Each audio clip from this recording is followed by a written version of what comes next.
wait for it, 47 in our series on Kenneth Smith's book, Millennia and Microcosm. We are in chapter 4, as is typical of our sort of deep dive approach to Kenneth Smith's writing. We are in section D, arete, or natural excellence. And the subject of arete is one of the points of distinction that Kenneth Smith wants to make for us between the ancient worldview and the modern worldview. The modern worldview is very concerned that we should all be the same.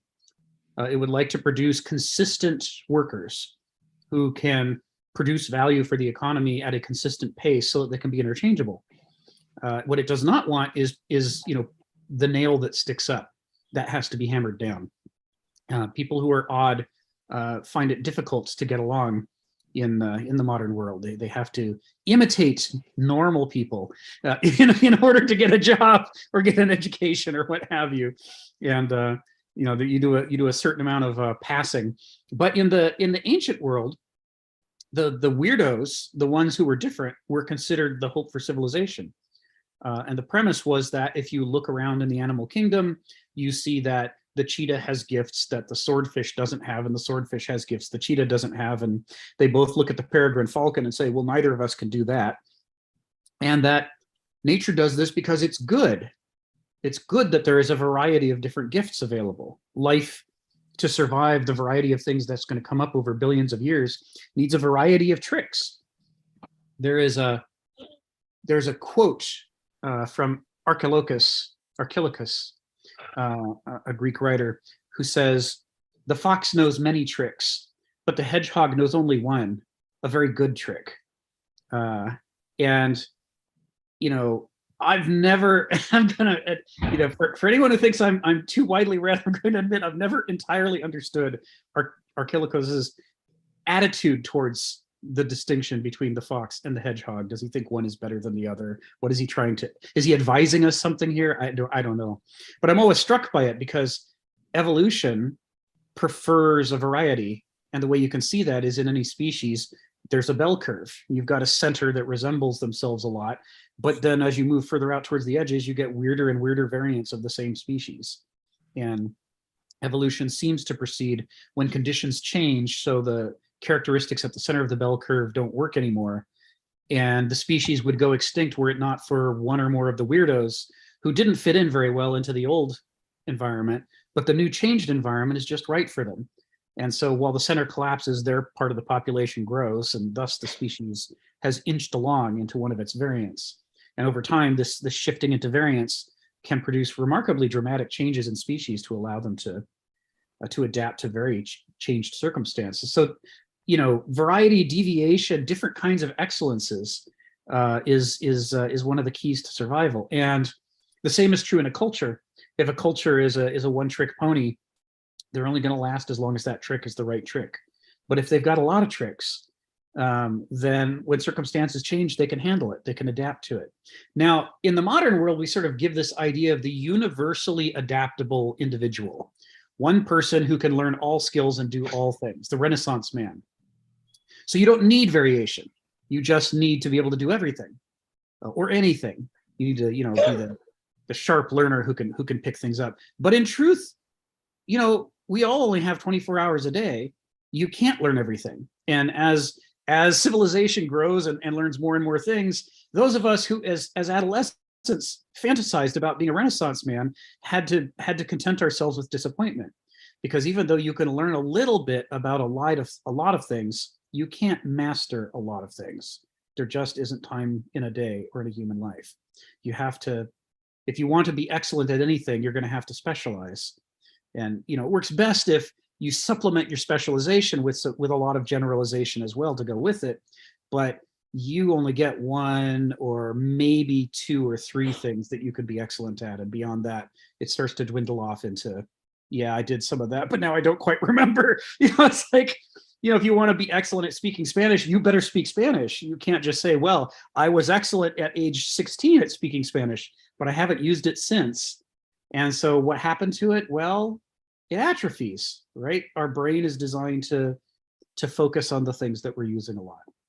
So this means that we need cultures made up of individuals who have a lot of different Arete. Arete is the classical Greek term for an excellence, a potential for excellence within you that has been cultivated into a virtue, or as he puts it, not a virtue, but a virtuosity.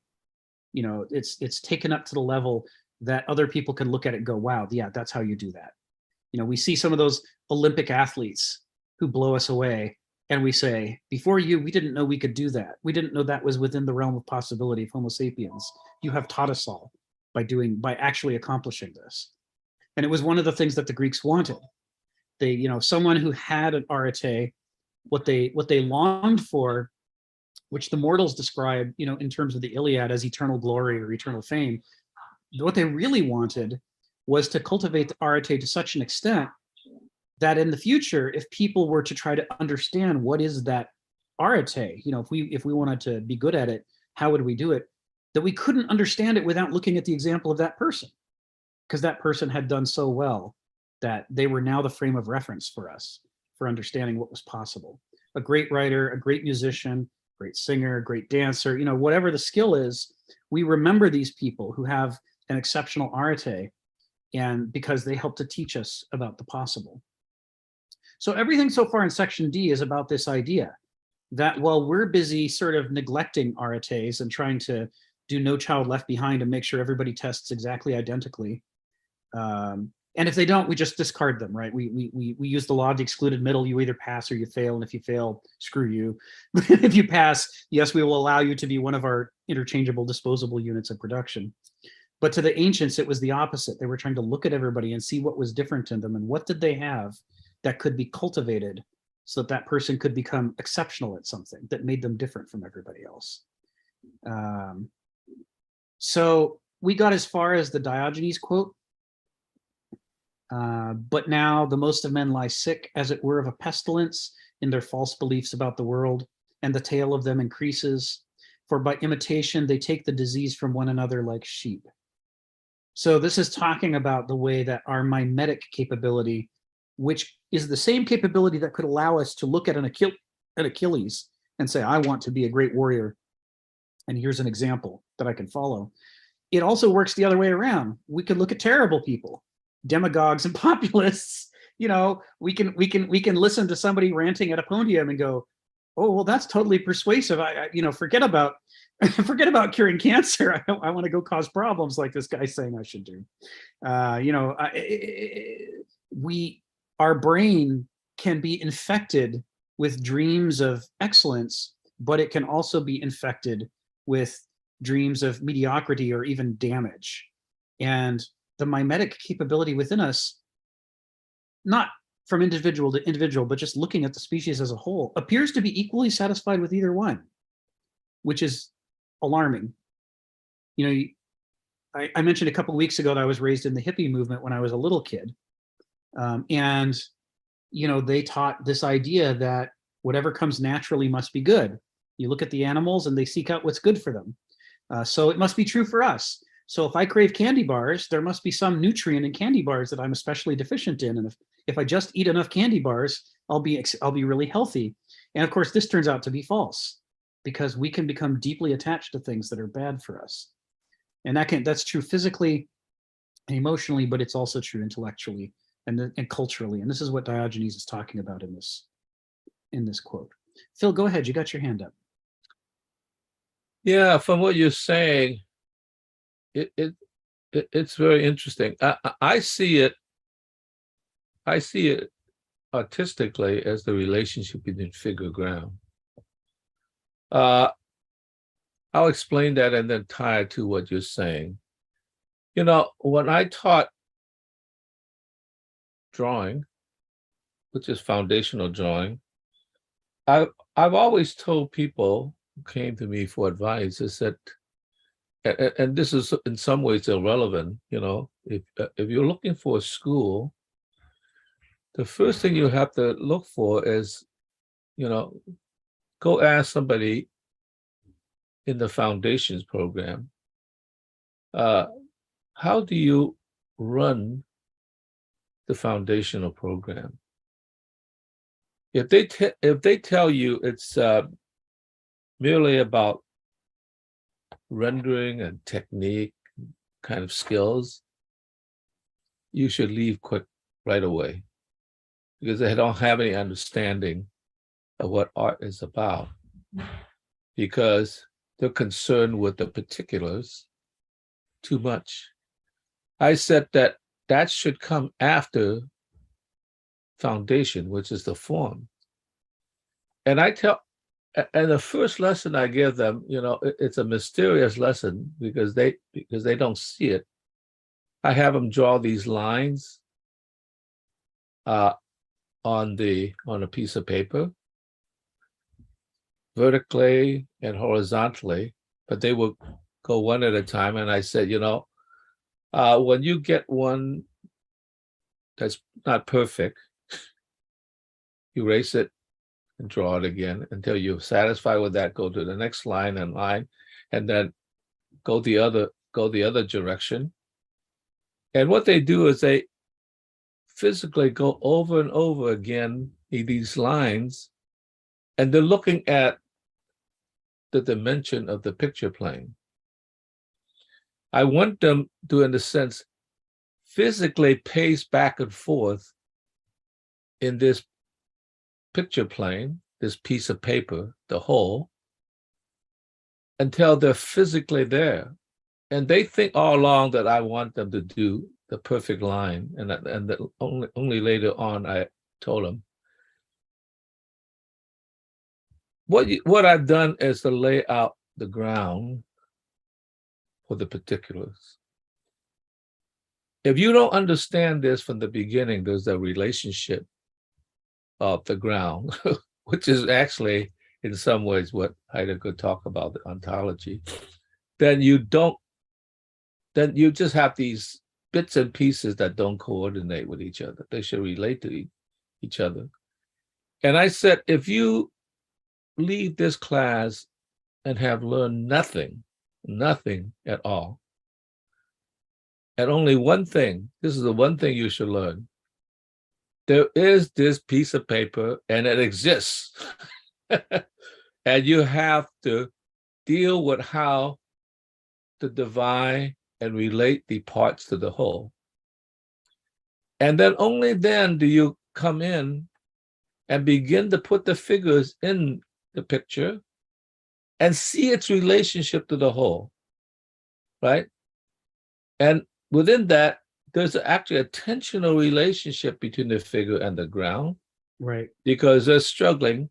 The picture, the object itself, expands and want to extend beyond the frame of reference, and the frame of reference says, no.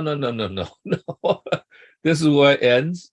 And it's very curious. I mean, some of the beginning students, these are the very beginning. Some of them actually had art before because they're pretty good at technique. Others don't have any background. They're not very good. And at the end, they're doing extremely sophisticated pictures that has an understanding of what the arena is. It's a little bit like Theodore Roosevelt, the man in the arena, mm-hmm. Right? Because you have to understand the arena in some sense. And you also have to understand that you're not certain about this. It's a process that come and unfold.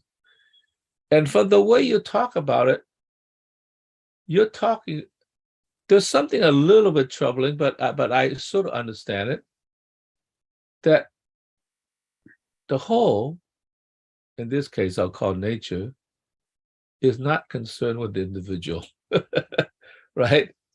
It just sort of have this wholeness, and you have these things that in themselves, and some do well, some don't do well, they pass away.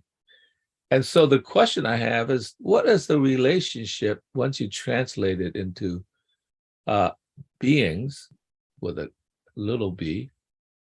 How does the beings, what is this relationship to being, the whole?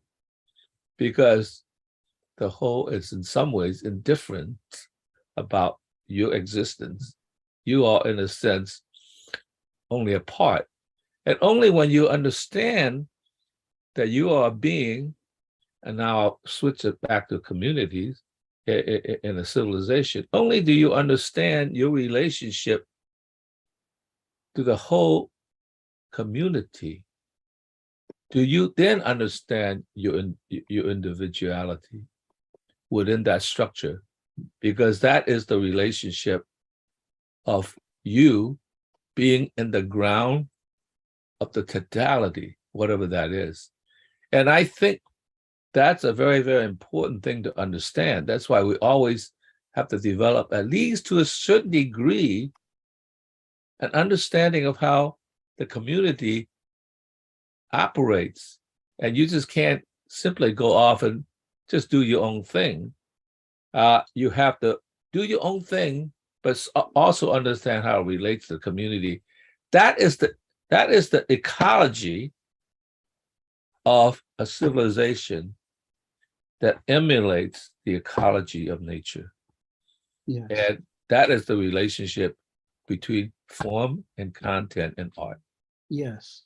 So I think if you don't understand that, then you just say, well, I'm just in it for myself. That's it. Is that you are now crossing a tension between the individuals within the community rather than the tension of the whole community pushing to a greater whole. And so very interesting, but it does create kind of a troubling thought about individuals, though, because you hate to think that you're just a pawn within the structure itself, because as an individual, you have to tend both to yourself and yourself in relationship to the community. That's the ambiguity you have to deal with. To be working on both levels at the same time. Yeah, that's right. Yeah. It's this whole problem of having to think through things neither just at the level of the group nor just at the level of the individual, but at both, and at the level of the relationship or interface between them, was sort of the basis of, in the mid-20th century, there was a movement called the cybernetics movement. And people have heard the term cybernetics these days, but most people don't know that there was a movement that it came out of and that it had a purpose. And its purpose was to elevate science beyond dealing with simple physical sciences to being able to handle extremely complex disciplines. And one of the prime characteristics of extremely complex disciplines is this problem of the part and the whole and how they relate to each other. And so a lot of these people went on to develop kind of theories of ecological complexity. For example, Gregory Bateson, who I've mentioned before, he wrote a book, Steps to an Ecology of Mind, in which he's basically trying to talk about this problem of how can we change intellect and logic so that it's able not just to handle simple problems, but also these things of great complexity that require us to sort of look at the world amphibiously, to be thinking about the part, the whole, and their relationship to each other. So let me add just a bit to that, because it suddenly occurred to me. Sure. There's a joke about Rudolf Arnheim, who's a very important, important Gestalt psychologist, who's very interested in the whole, in this particular case, the relationship of the positive negative space. And the joke goes that Rudolf Arnheim had a car accident because he was so focused on the negative space that he ran into a tree. So there's the problem when you're too concerned with the community as well. That's a problem. You could run into a tree, and you could damage yourself because you're a little too concerned about your relationship to the community. So there's a tenuous, funny equivocation you always have to play as like make a judgment. Do I look at the tree when I'm jumping my head? Do I look at the negative space? What should I be paying attention to? That's the right. Problem, right? I'm going to call on Sharon in just a second, but to bring it full circle, Gregory Bateson was married for a while to anthropologist Margaret Mead.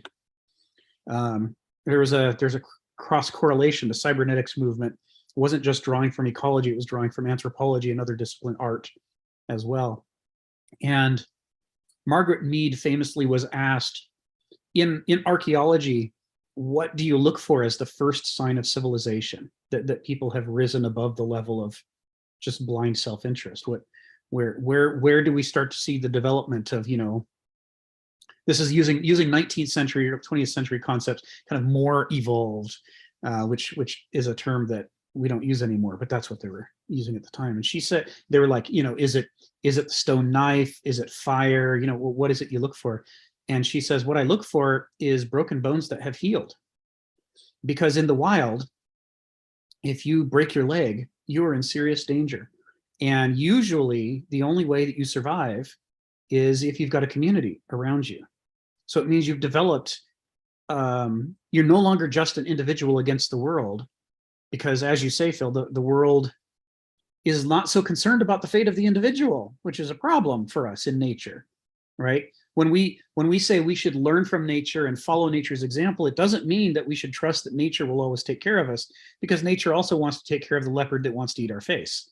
So, how does that work out? Well, we need some assistance. We need an interface. We need a larger context that's better able to, mediate between us and the leopards, to encourage them not to eat our faces, but maybe, eat the faces of wild creatures that is their proper prey rather than us. But to do that, you have to develop cooperation as a group.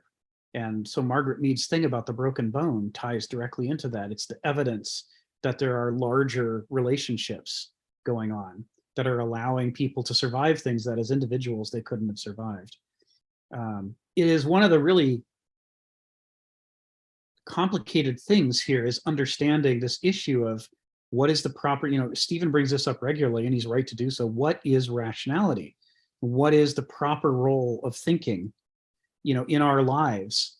And to a modern, it's the ne plus ultra. It's nothing better than this, nothing greater than this. We're going to do our laws and our economies and everything else based strictly on rationality. But as Diogenes the Epicurean warned us in that quote, and as Kenneth Smith warns us in the paragraph before that, Kenneth Smith says, human life and action can go errant in incalculably many more ways than any animals. We are thus liable not just to self-delusion, but also to the misdirection of others' malformed opinions and dogmatisms. In other words, we are so capable of being confused about what we're supposed to do that we can not only confuse ourselves, but our confusion can be contagious. And people around us who had no confusion at all, after being exposed to us, may become confused. And this not only can happen with Homo sapiens, it happens all the time. We see it all the time in political movements. Where people confuse each other and drift further and further away. It's kind of the definition of ideology. And so for this reason, the other Diogenes, and this is my kind of summation before I go back to Sharon. Diogenes, the cynic, Diogenes of Sinope, who I'll put the link to here for anybody who hasn't followed up on him before. Not to be confused with Diogenes the Epicurean. All right, that's not confusing at all. Two completely different people. Diogenes of Sinope famously said, for the proper conduct of life requires right reason or a leash. And since Homo sapiens doesn't have right reason, our reason needs to be leashed to something. And this existentialist philosophical tradition is arguing that the leash that we need to be leashed to is nature, but not in a way in which we assume that nature is always going to take care of us, but rather in which we are constantly rechecking our ideas against reality, because we know how far astray our ideas can take us, our reason can take us well out of, it can escape from the existentialist existence that we inhabit and take us into behavior that would only work in some land of theory that doesn't exist. So this is, I'm not coming to a conclusion here, but I'm pulling together some threads in preparation for where we're going next. Sharon, go ahead, come off mute.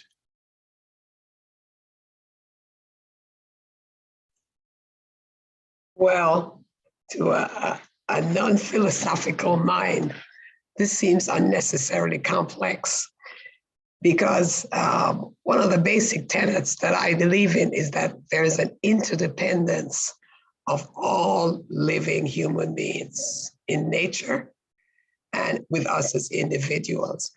And I think as we go from ancients to medievals to the moderns, where individualism is stressed, that's where we run into the problem. And I think Kenneth Smith, go back a paragraph, forgive me for being so hoarse, where he says, any animal is more self-sufficient, practical organism than any human. We're communal creatures, interdependent on others, on language, education, culture, politics, technology, religion, etc. For the morals that animals naturally secrete within themselves. Human life and action can go errant in incalculable more ways, as Phil was saying, than any other animals. We're thus liable not just to self-delusion, but also to the misdirection of others, malformed opinions, and dogmatism. And I think this brings me back to the other point, which is where, as you mature, you try to be your best self. So forgive me if I'm missing the complexity of this. Not at all. Thank you, Sharon. No, the complexity is just, I mean, I think he would say, you know, you're right that at some level, it's simple, but it's simple in a way that's hard for us to keep in mind. People lose track of the simplicity of the relationship all the time. And as you point out, as moderns, we're more inclined to do it in the direction of individuality, following the law of excluded middle, and decide that the individual is all important and the group isn't important at all. You see counter movements in the 20th century that take it too far in the opposite direction and say only the group matters and the individual doesn't matter at all. And the actual equivocation that's necessary between the two is simple in a way that makes sense in nature. Heraclitus would say the logos of nature expresses this elegantly, but human logic has a very hard time not trying to push the balance off to one side or the other. If we look at the ways in which people confuse themselves on this issue, we can see where a lot of the complexity arises. And the main issue is that, like so many things, where you have these tensions of opposites pulling on each other, strung together, as Heraclitus says, through a bending back of the forces. What's called for to live a healthy life is to be exquisitely attentive to the specific circumstances we're in at the moment, and to adjust how we relate the individual to the group to fit those specific circumstances. If we would just be that alive to our situation and be shifting our strategies, we'd be doing closer to what the animals are able to do. But instead, we fall prey to ideologies and dogmas that tell us it has to always be one way or the other. And then we try to universally stamp out that solution to every problem, even the ones it doesn't fit very well. So we sort of overcomplicate it for ourselves, because every time we mismatch our strategies to nature, the law of unintended consequences, we set in motion all these other things we didn't intend that now make our life harder. It was probably one of the hardest lessons from the 24 years of therapy I did, was the idea that not all of the problems that I felt were victimizing me were other people's fault. Some of them were things that I was laying mines in the path ahead of me without recognizing that I was doing that. And then I'd step on the mine and say, who could have done this to me? And halfway through those 24 years of therapy, she finally started to get it through my head. Other people may have put that mine to the left in your way, but that one to the right, you put that there. Remember what you told me last week? This is how you set up this problem for yourself. And then you're surprised when it happens. So, with these ideologies and strategies, dogmas that people create for themselves and say, well, I must rigidly always do the same thing, regardless of my actual circumstances. They are constantly generating minds in the path ahead of them and complicating their own lives. While again, thinking it's not them. They did, it's not my fault that this was a mess. It's like, well, it's at least half your fault that this is a mess, because your life strategy didn't allow you to change to change what you did according to these circumstances. There is no situation so simple and clear and obvious that a human being can't make it more complicated unnecessarily, as you say, Sharon, through the ideas and perspectives they bring to the situation. So thanks a for man that. thinketh. Yes. So is he. That's it. Yes. Yeah. The William Blake quote, right? As a man sees, so he is. Anyway, Donald and then Stephen. Go ahead, Donald.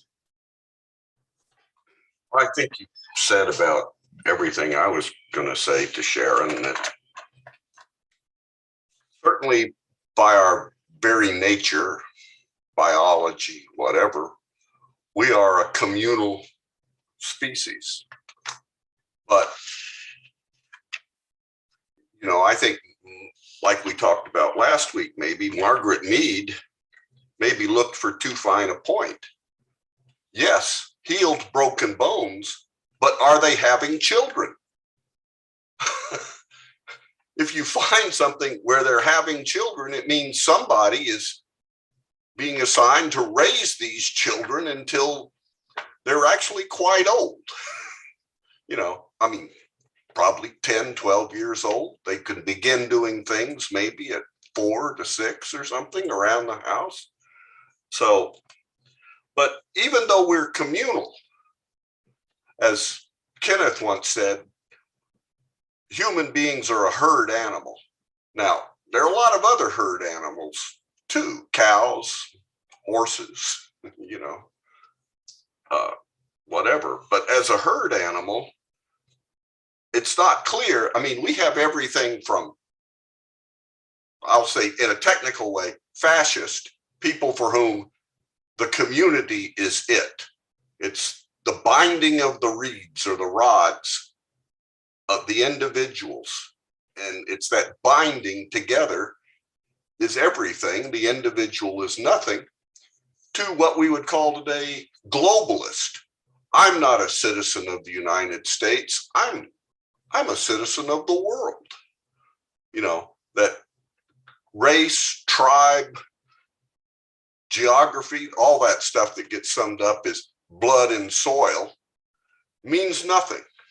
We are free. So there's quite a bit to talk about. As I think you were indicating, the fact that we must live together doesn't really say an awful lot, just in that, about how we must live together. And that's certainly something for us to discuss. And what I said earlier was trying to quote Baron Munchausen. I think he's in maybe the harem of the Turk, and then later on he's helping defend Venice, and he's at some place and they say the Turk is coming to take Venice, and he says, oh, but there's all these ladies, beautiful ladies. I'll get to the Turk later.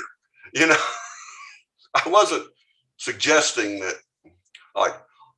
although in, what was the other one? Oh, Brazil. Yeah. Mary Hartman's mother, who plays, not her real mother, but Louise, I don't know what, Mary Hartman, the lady that has her face stretched over her skull, is that to me was that movie almost, to see what people would do to themselves. Enough though. I think we're going to talk more about how, as a herd animal, understanding the necessity of living together just opens, it's the end, it's the beginning of the conversation. It's not the end. Mm-hmm. You know, okay. Thank you, Donald.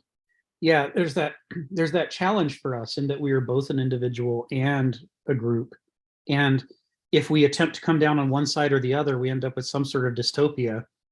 But if we attempt to just pit them against each other and end up with an insipid compromise in the middle, so that we aren't fully allowed to be individual and we're not fully allowed to be group, it's a third dystopia. It's like, it's not the answer isn't like somewhere between choosing one or the other. Somehow we have to break apart the spectrum and allow these things to be related but orthogonal to each other, so that we can completely, you know, to use Roger's terms, self-actualize as an individual, and, you know, and cultivate our own arte and be our own person, while at the same time being a member of a community and contributing to it, so that the community is better for our participation in it.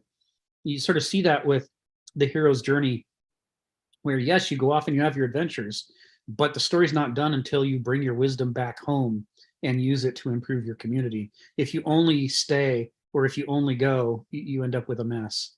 It's the real challenge is, how do you do both at once? So, you know, this problem of, you know, animals are born among mammals in particular, but even more earlier stages, they're born more autonomous than we are. Even if they go through stages of development, the earliest stages of development, unless you're a marsupial or other special circumstances like that, you tend to be more capable than a newborn human. A newborn human is sort of shockingly incapable. It wouldn't survive. It is not an autonomous being. It needs to be taken care of. And the clearest illustration of that is gross and hilarious. It's a cartoon, a little comic strip that was done called "The Problem with Centaur Babies," and it shows colts galloping about, except their upper body's a baby, in which the arms and head are just flopping around because they have no control over themselves at all. And it's like, here is the comparison of a horse baby that's a few hours old with a human baby that's a few hours old. And these things do not go together. This is why there's no centaurs. You can't make a coherent whole out of these radically different life strategies. What human beings need in order to survive is different than what horses need in order to survive at a pretty basic level. The whole way that we organize has to be different. Stephen, go ahead, come off mute.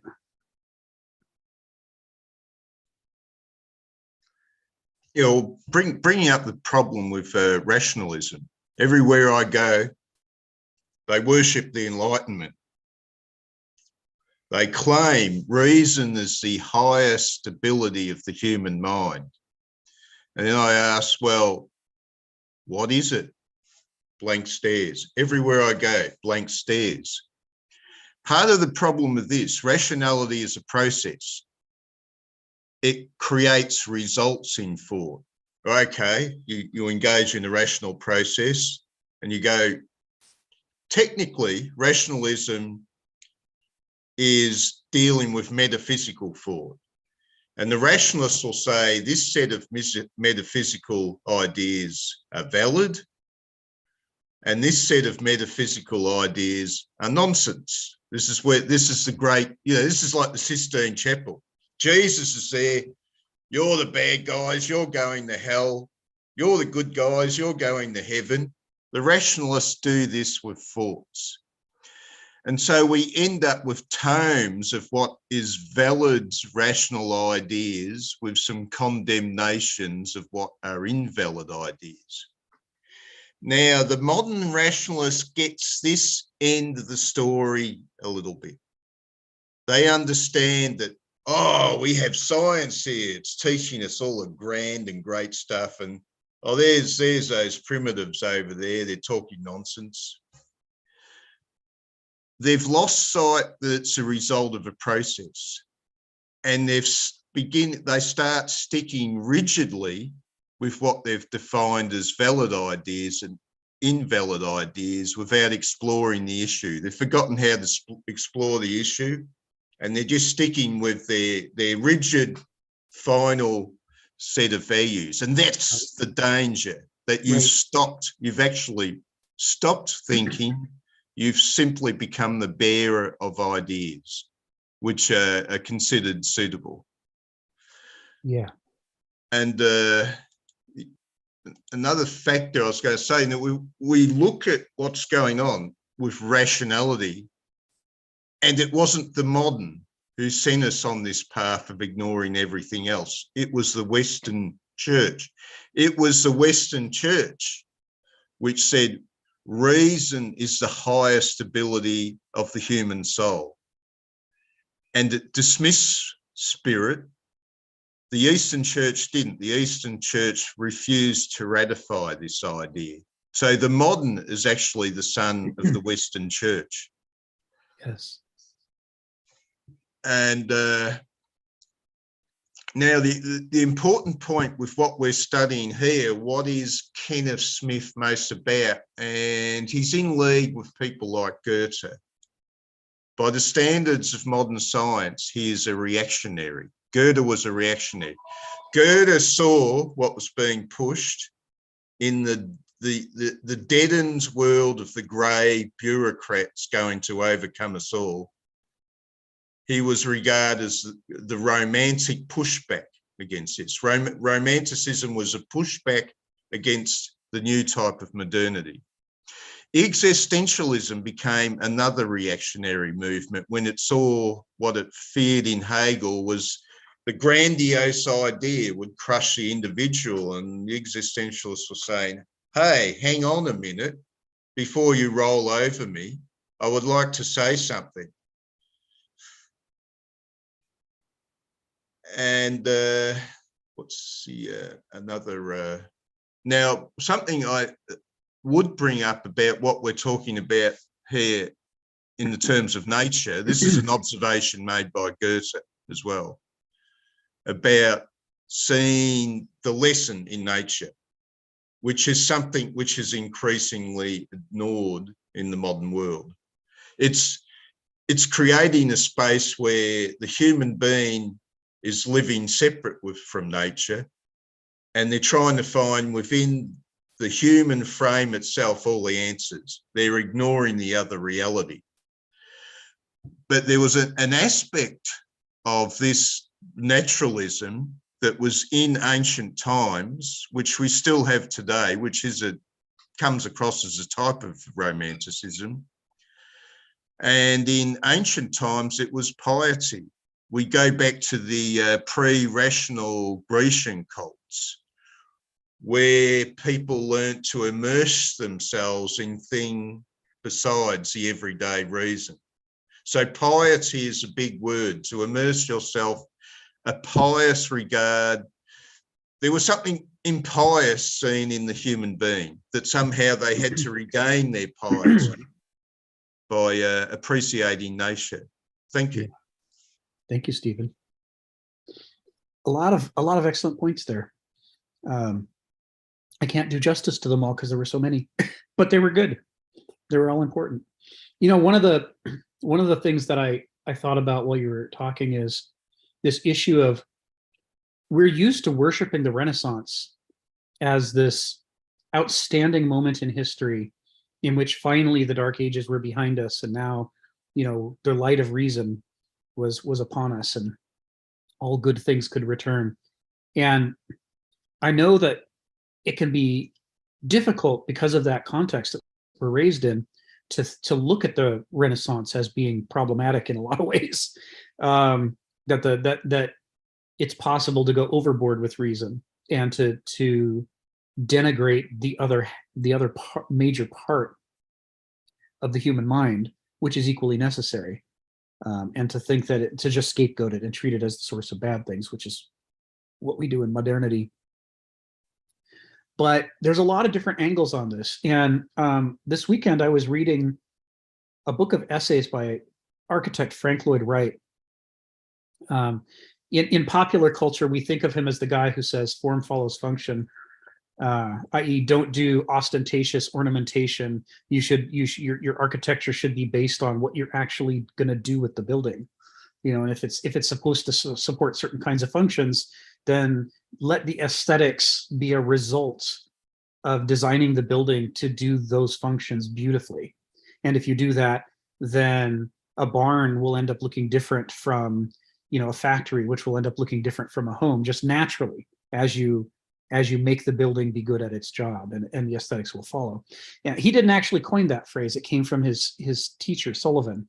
But he doubled down on it and said, this is an incredibly important point. So in this book of essays I was reading, it came out in 1942 or so. It was a collection of everything that he'd written up until then. He, you're reading along and he's saying these things and you're sort of nodding, going, oh, that's interesting. We forget now that he was a revolutionary, sort of pushing against the fads and trends of his day. Some of those fads and trends still exist today, and it's sort of surprising. We see him wrestling with these trends and it makes us question things that we hadn't questioned. But one of the things that he goes after is the Renaissance. He says, we talk about how great the Renaissance is, but what they did when they were rediscovering Greek Greco-Roman architecture is not what the Greeks and Romans did. The Greeks and Romans developed their architecture because form followed function. They needed it for the Mediterranean climate. The things that they did to allow Louis Sullivan, to allow the breezes to move through to cool the hot Mediterranean, land in their buildings, they had to build things the way that they did. But when people in Germany and England, Scotland are putting up, pseudo-Roman, Greco-Roman, columns and frescoes and so on, it has nothing to do with the climates in Germany or in Scotland. In fact, it's grossly inappropriate. And he said that what he saw in the United States when Frank Lloyd Wright started his career, when he started applying Louis Sullivan's principles to the building of homes, what he saw was that Americans were aping other styles because they had no style of their own. And because they had no style of their own, and because they didn't have a homegrown style that developed out of this idea of form follows function, they would just arbitrarily imitate other styles. I mean, they had to build the house like something. They'd say, well, I like the look of colonial houses, or I like the look of French farmhouses, or I like the Greco-Roman look. So I'll just slap it on there, even if it couldn't be worse for the location that I'm in, right? The personal aesthetics, the arbitrary look and feel became the dominant source of architectural style in his time. And that's what his whole career was about, was fighting that and trying to say, well, if you live in the Midwestern prairie, the weather does certain kinds of things and your shelter needs to do certain kinds of things to give you a livable space. And what if we just throw away all that other stuff and focus on this problem? If we do that, we'll develop a unique architectural style that actually fits the Midwestern plains, unlike all these things that people were building at the start of his career. It was a very interesting argument, but it was also interesting just because I thought I'd already gotten over my infatuation with the Renaissance until I saw him slapping them around. and my initial reaction was, what? You can't say that. I didn't even know that I still had this part of me that was trying to, cosset and protect the Renaissance as this cherished special place. I thought I'd already had enough of a go at it after decades of Kenneth Smith, and here I find myself reacting negatively to his criticism of the Renaissance infatuation with Greco-Roman architecture, and it rocked me back on my heels. I had to look at it and say, where is this coming from? And so it's what Stephen's talking about, right? The whole modernist intellectual tradition, includes this deep, unquestioning worship of everything that we think of as rationalism. The Greeks, Delphi, columns, pillars, noble this and noble that. We have all these themes that we apply uncritically without noticing. And we don't notice it right up until someone tramples on our little fetish. And then we go, no, my pretty Greco-Roman stuff. But his point is right. What the hell are pillars and colonnades doing in Scotland? They don't belong there at all. Scottish weather is completely unsuitable to Greco-Roman architecture. And it certainly was unsuitable to the Midwestern plains of the United States. The whole thing was just a complete mismatch of form and function. So thank you, Stephen, for that. I always appreciate it when you have a go at these things. It gives me a chance to go, any more weird little fetishizing of the Renaissance squirreled away back in some closet of my brain, waiting to be offended? I'm sure there is. It comes out from time to time, and then I'm able to go, ha, gotcha. Phil and then Sharon. Go ahead, Phil. Yeah, I've been thinking about, I guess, all thinking in a way. And it's sort of like, if nature has given us anything, it's our ability to think, intellect, right? And so in some ways, maybe we overdevelop that in a sense. And, and thinking about the critique of pure reason is that reason somehow is able to sort all these things out because it's able to critique itself. Makes a lot of sense, actually. But then when you think about it, it becomes a problem because reason supposedly dominates over understanding, and understanding is that which understands the world. And that reason, in a sense, is able to tell understanding how to understand, therefore the forms. And I'm thinking, like, loss in all this is, I've never really quite valued judgment as importantly as I needed to. I mean, I always realized that was important. I think I sensed it more. And the problem with reason, and I'm beginning to elevate the whole idea of judgment, is that reason operates within the familiarity of a certain structure. And when you go outside the structure, you say, well, wait a minute. This doesn't make any sense, like, and then you have to then use your judgment to say, well, now what am I going to do? Right? Because now Kant does put out the fact that there are these antinomies, which contradicts what reason is. He left that aside, and I think Hegel tried to pick it up. And I think judgment is really an important part when you're running into an estranged situation and you have to make a decision one way or the other. And you can't, first of all, you don't have the time to like reason everything out, number one. Number two, it is different. And you have to figure out how to deal with it. And you have to make a judgment. Well, I think I'll do this. Maybe it's a mistake, but I got to do something. Because human beings are quite often required to act without the complete information. And so therefore, I think action, well, they always say action speaks louder than words. I mean, action in some ways, at least in certain cases, require before reason, because reason don't have the time to do it. And so I'm thinking, and I'm going to switch back to a situation when I was in college. I first went to San Jose State, and there was not a language requirement. Then I switched to UC Berkeley, and there is an absolute language requirement. And I'm very bad at languages. I often think about why that's the case. And that might have to do with the fact that, when I was in China, I spoke one dialect, came to Hong Kong, there was another dialect, came to America, it was that.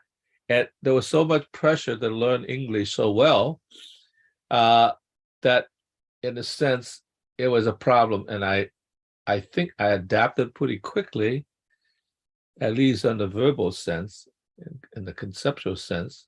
But I always still have problem with, like writing, and it took a lot of effort to do that.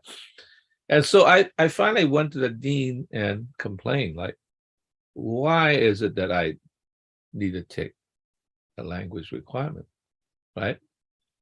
And after talking to him for a while, he actually said, Phil, I really don't care if you did or did not take a language requirement. Now, he could have said that just to cut me a break, or he could have said that because he recognized something, that I already had something that what language about. He says, Phil, you know, the problem is in an academic setting, language is one of the few handles we have in terms of controlling the fact that our students don't remain parochial. Okay? He could have said, you know, it could have been many other things, but parochial. But that is a sort of like constrained institutional method to at least expose people to another point of view. Because by learning the language, you actually have to change your point of view. Not only learn the culture to a certain degree, but just learn a different way of thinking. And for some reason, I recognize this, that what he's saying was true, that a degree of cosmopolitanism is a way to break away from parochialism, a kind of isolated way of thinking. And even though he gave me an out, he says, Phil, I really don't care if you didn't take language. He would have signed it, no problem. It was such a reasonable thing that I decided, despite the fact how much I hate it, I'm going to take it anyway, because it just seems like I can't just sort of be selfish and buck the system, because the system was there for, in some sense, a greater good. Yeah.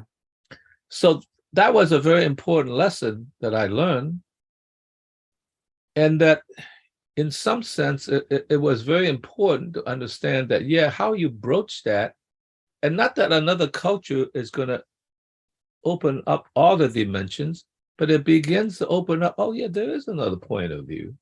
There's another way of thinking. And now, when you're dealing with the whole, particularly in an ever more complex world, there's a lot of ambiguities and complexities that requires you to step outside of your way of thinking. The other day, I was just, it was a Hegel, I think it was a Hegel class, and we were talking about Heidegger, him being a Nazi. I love Heidegger, okay? So that was a troubling part. And I said, you know, there's a part that I felt Heidegger was a little bit short in. He often talks about the care, right? And he really believes in care. But he seemed to have lost something in terms of care for others in his thing about Nazism. And I still kind of believe that. I mean, I'm not going to forgive him totally. But another guy, James, said, Phil, I think it's the other way around. I think Heidegger, in some ways, maybe was too caring. Because even though he was off on his own, as Dasein, searching for being in a greater whole, he also cared about the they self, which is the community, the earth and soil. And he was too caught up in caring for the earth and soil. But he did reject it fairly early on, even though he didn't give up his membership. But he did an actual, he even wrote some articles against Nazism. So sometimes it's also important for you to care enough to break away from your tradition to say there's something greater than even that. And he got too caught up in the they self, because he also cared about that. And so that was interesting. And I thanked him for it. I said, thank you. I'm going to have to think about that. Not that I'm going to accept your arguments totally. But that was interesting how he switched it to the fact, no, he did care. He just cared for the wrong thing. And that's how he caught up in the herd mentality of the blood and soil of the Nazi, rather than the fact he didn't care about the Jews. Mhm. I mean, so that was very interesting. So I thought I'd bring that up in terms of how these things could be very, very confusing, and even to a very nuanced mind, sometimes you're caught in a certain thing because you also live in a, human beings also live in a psychological self. Right. Sometimes it's hard to differentiate the ambiguity. Right. So I'll end there. So Thank you, Phil. Yeah, the that issue about how many levels can you operate on, how many levels can you pay attention to and care about properly, is where the complexity in all this comes in. There's a number of commentators on the difference between the Hellenic age, the classical age of Greece, and the Hellenistic age, the Alexandrian era, stress the way that what Alexander did was get the Greeks to care about something larger than the polis, which they had not been capable of before that. During the Hellenic period, one way to read the Peloponnesian War and the subsequent wars involving Corinth and Thebes and the rest was that they were having trouble with the idea of some kind of pan-Hellenic organization. They're having a hard time thinking beyond the individual polis, and they could get beyond the polis to, maybe we include the daughter colonies as part of a family of polises, but more distantly related polites, they had trouble, and so they ended up with these conflicts that broke into war. They were able to transcend the individual to take into account the family. They were able to transcend the family to take into account the tribe. They were able to transcend the tribe to put together the polis. But then at the level above that, they were stumped.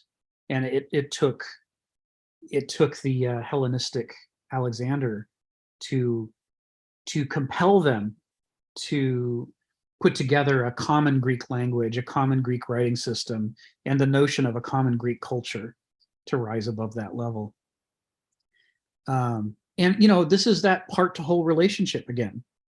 It's like, along with the tendency to either say only the part is important or only the whole is important, when we look at the full complexity of these multiple scales of organization, you get a broader problem of how many different scales of organization can you keep in your head at the same time and care about at the same time, when you consider the fact that the needs of each level conflict with the other levels. It's a hard problem to try to reconcile these things.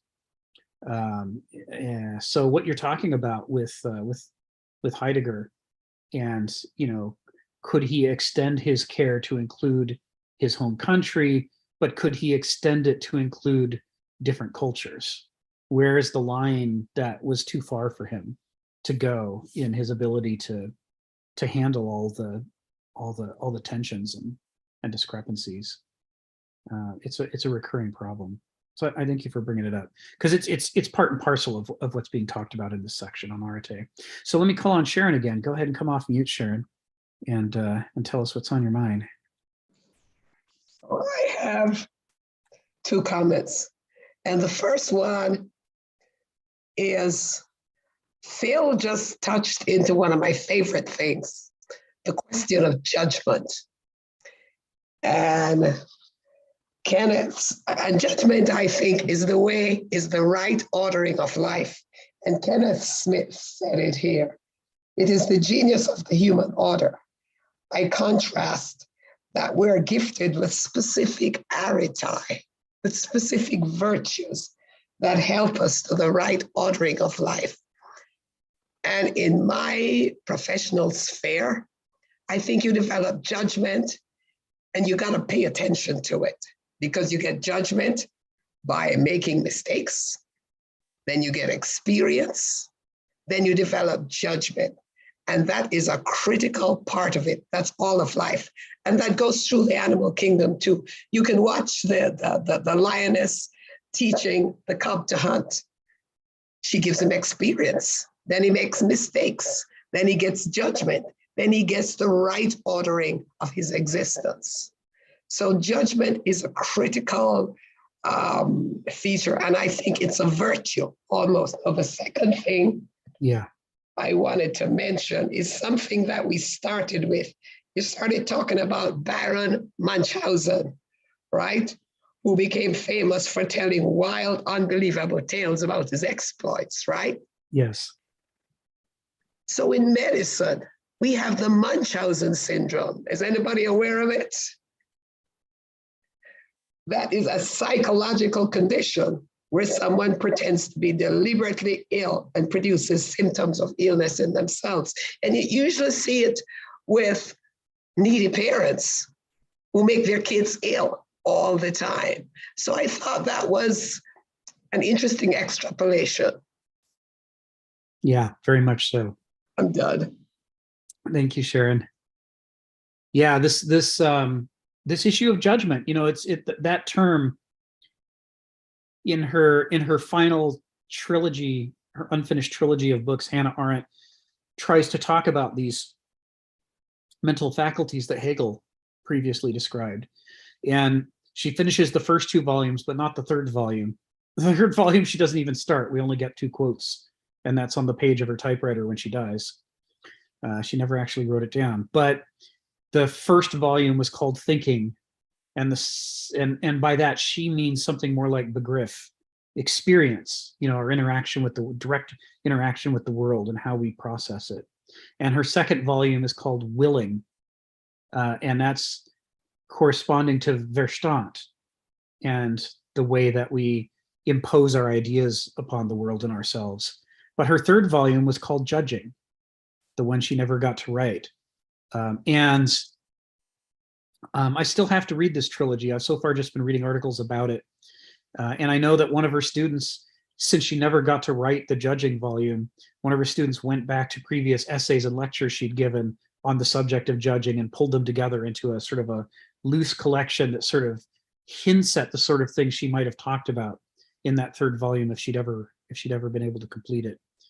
But what you're talking about, Sharon, is that level in which the mature medical practitioner, the really great ones, don't allow themselves either to be entirely persuaded by their own parochial experience, nor entirely persuaded by theories and ideas and education, but they insist on working the two back and forth against each other to critique each other and using the developed taste of their own judgment to figure out how to, when to listen to one, when to listen to the other, or when to look somewhere else for the truth, right? It takes experience, as you say, and it takes a lot of mistakes to figure out.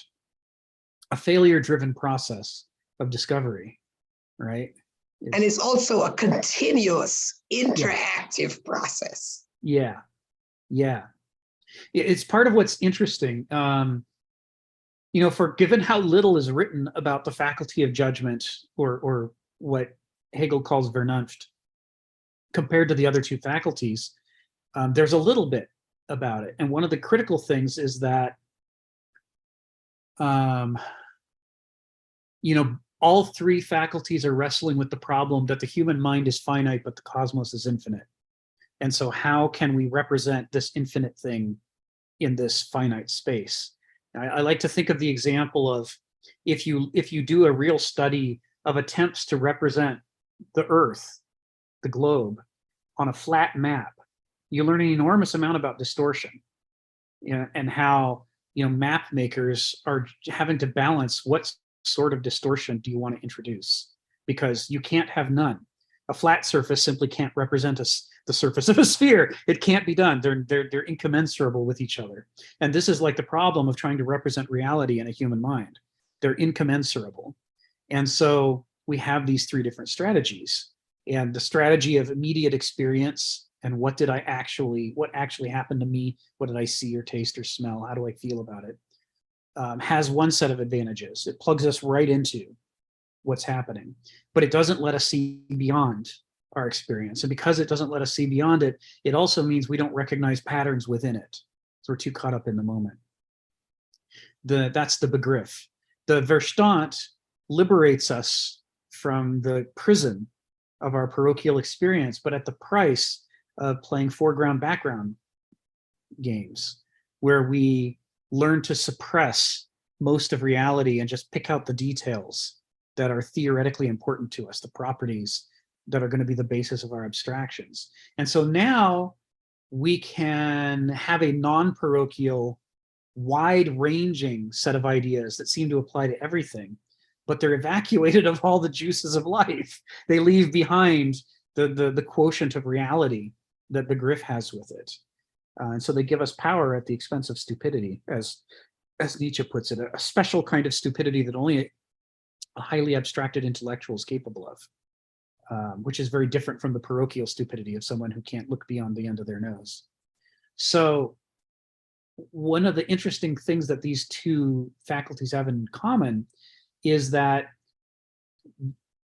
if we try to say, are they finitizing or infinitizing? Do they close in on themselves, or do they open in our capacity to deal with the infinite? And the answer in both cases is a paradox. In the case of Begriff, the paradox goes like this. On the one hand, of these two faculties, it puts us more in contact with reality. And reality compared to a human life or human mind is infinite. So there is an infinitizing quality to Begriff in that it carries this charge of reality with it, right? I mean, if you actually saw something happen, then it doesn't matter if people have beautiful theories that say that that can't happen. You actually saw it. So you are connected to the infinite cosmos more firmly than the person whose theory says that what you actually experienced was impossible. So there's an infinitizing quality. But there's a finitizing quality, which is, of course, that your own life is limited, your awareness of the world is limited. There's the parochial enclosure of Begriff is finitizing. And so it's both at the same time. The same is true of Verstand, but in a different way. Verstand is infinitizing in that through the theories and the logic and the mathematics, it gives you the ability to create laws and principles that seemingly apply to everything, like E equals MC squared. There, in one short statement, I've just described the entire universe, E equals MC squared. I could never do that when I was stuck in Begriff. So now I have this infinitizing thing.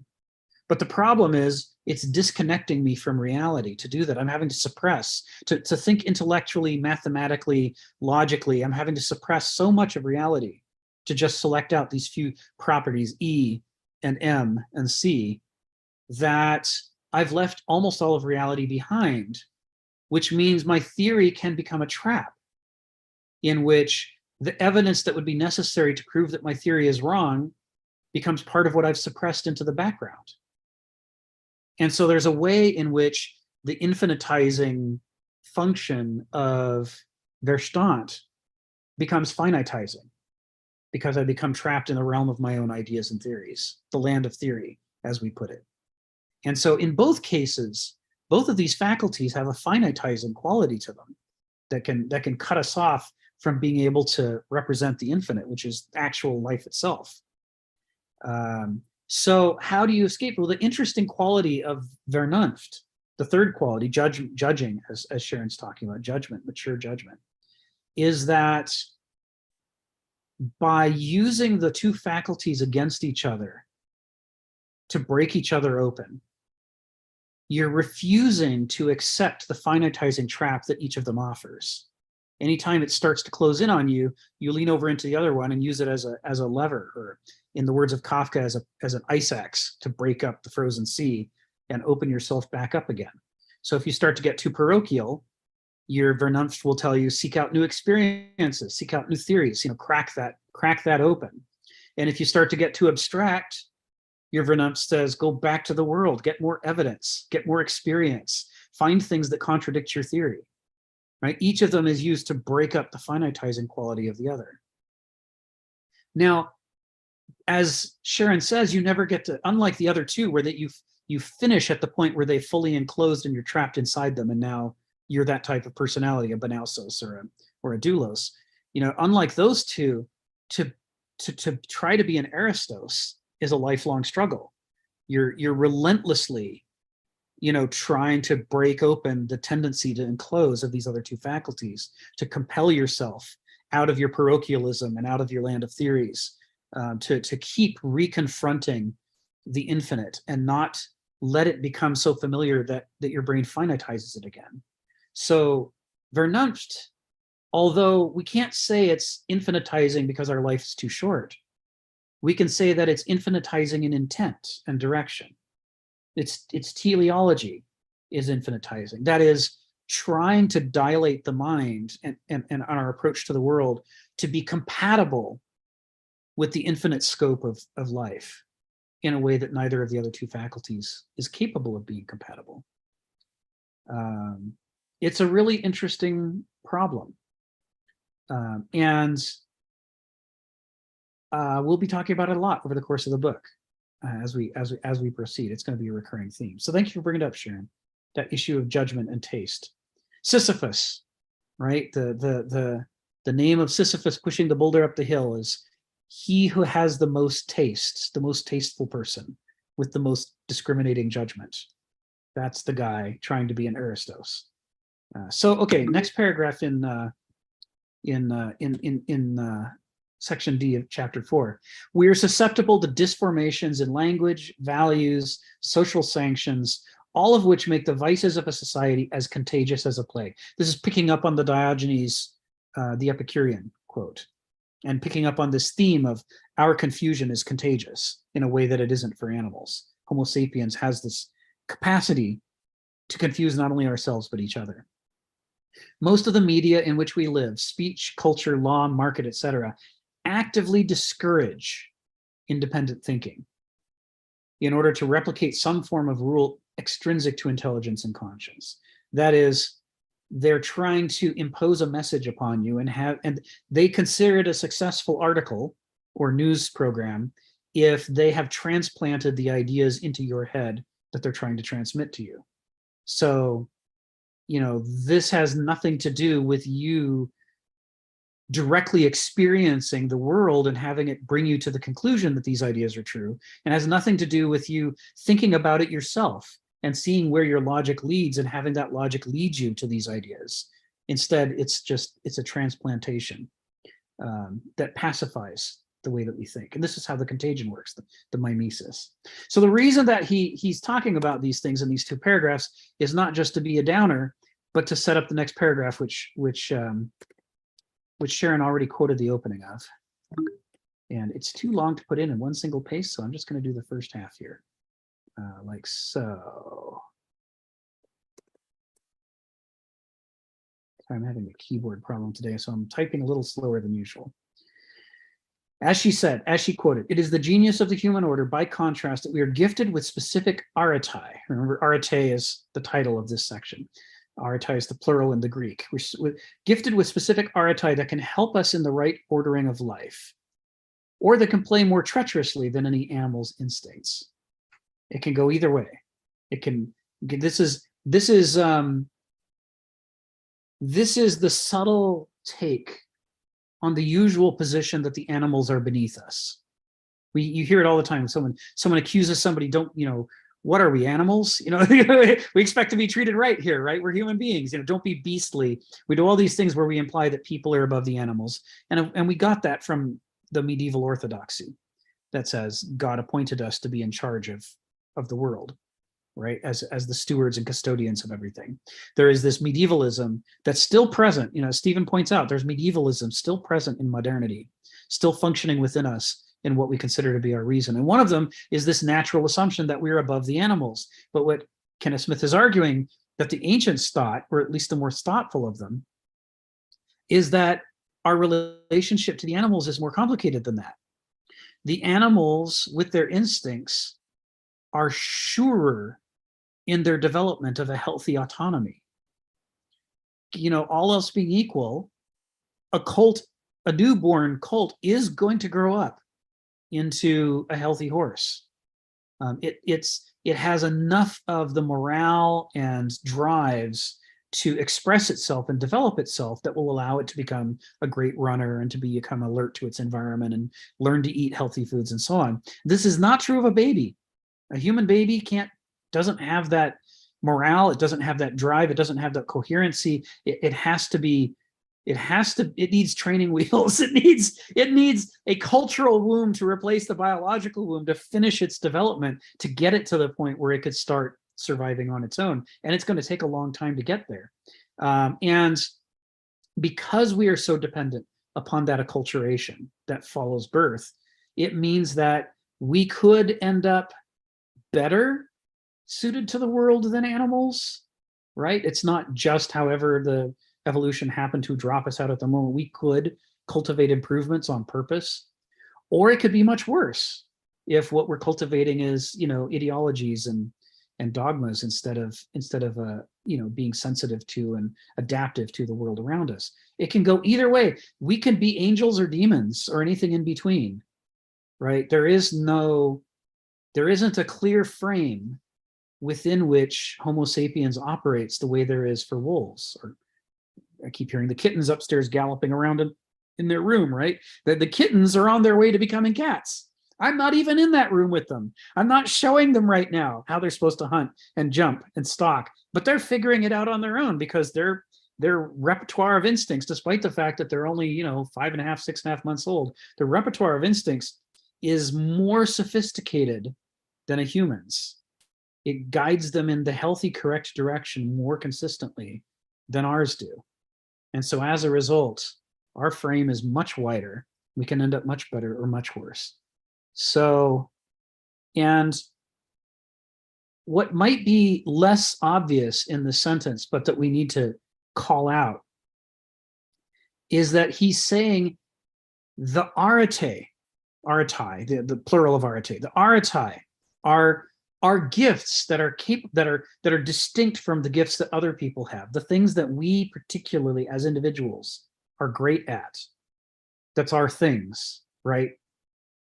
Those gifts can make things better for us, but they can also make things worse for us. You see in the second clause of this, that's what he's saying. It can also make it worse than it is for any animal.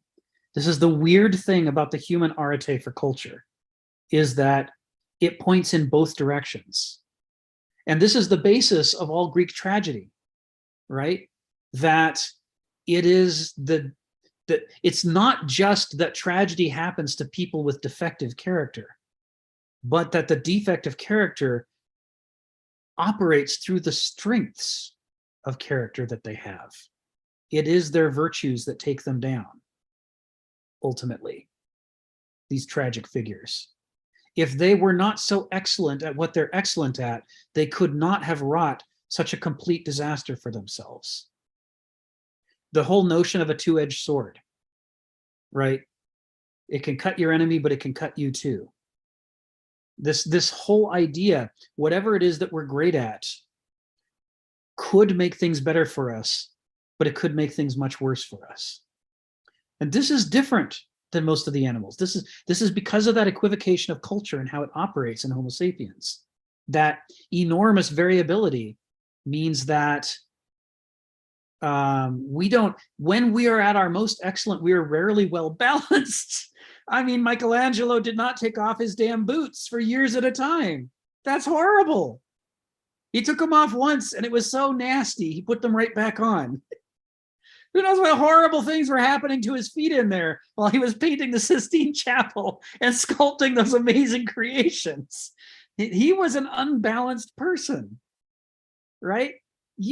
Cats, yes, the cheetah will hunt and chase down the gazelle and kill it and eat it. And afterwards it will groom itself all over from head to tail because it's not going to neglect its self-care just because it's a fast runner. It's got a balance of instincts working together to create a whole organism. But Homo sapiens, being so dependent on culture, it's so extraordinarily easy for us to come out, if we're not mediocre, to come out lopsided, so that our virtues come with corresponding vices of what we've neglected. I think, Phil, you made a reference to this earlier, this idea of, we had this evolutionary breakthrough of the mind, but we lean so hard into it that we tend to neglect other parts of what we need to be doing. We become unbalanced. And so you can see that here in the tendency that our arete, any arete that we have, is the kind of gift that is simultaneously a blessing and a curse at the same time. That's the structure of human gifts.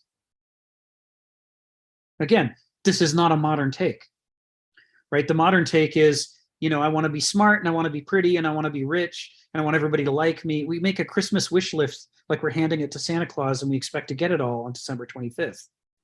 This is the way moderns think about virtues. If we think about them at all, we want them all. And the idea that they might be incompatible with each other, or that it might be highly unlikely that we've got a full suite of virtues, might be far more likely that we had one or two things we really leaned hard into at the cost of atrophying other things. This is not the level we tend to think about these things at. We tend to think about these in weirdly reductionistic, childlike ways, oversimplifying grossly what it is to be a human being. So I'm going to break here. Phil and then Sharon. Go ahead, Phil. Yeah, I guess I have a question, and I kind of think it relates to what you're just saying now, but I'm not sure. I remember I referenced the armor of Achilles and the struggle between Ajax and Odysseus. And Ajax obviously deserves it in the traditional sense, right?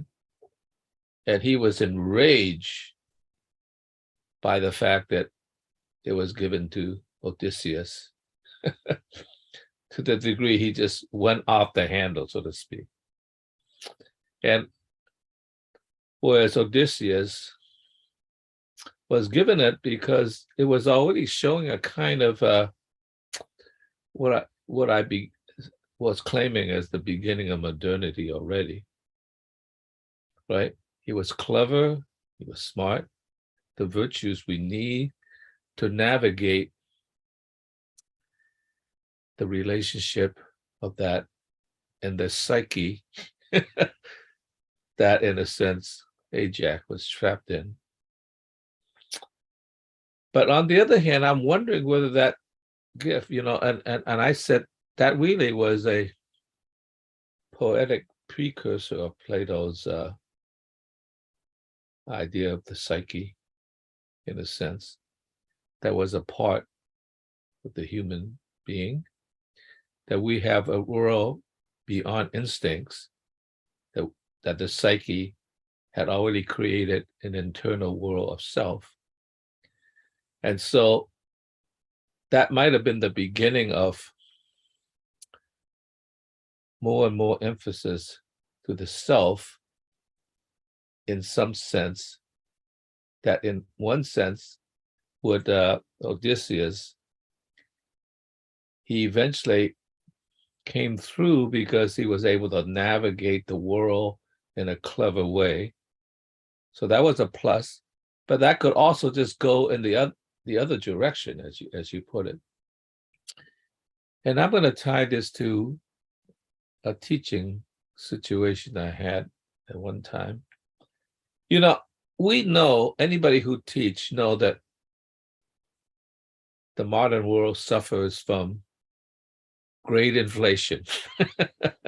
I mean, you just couldn't believe, right? And nobody wants to hear that they're not as good as they think they are. I mean, I shouldn't say nobody. Very few people want to hear that.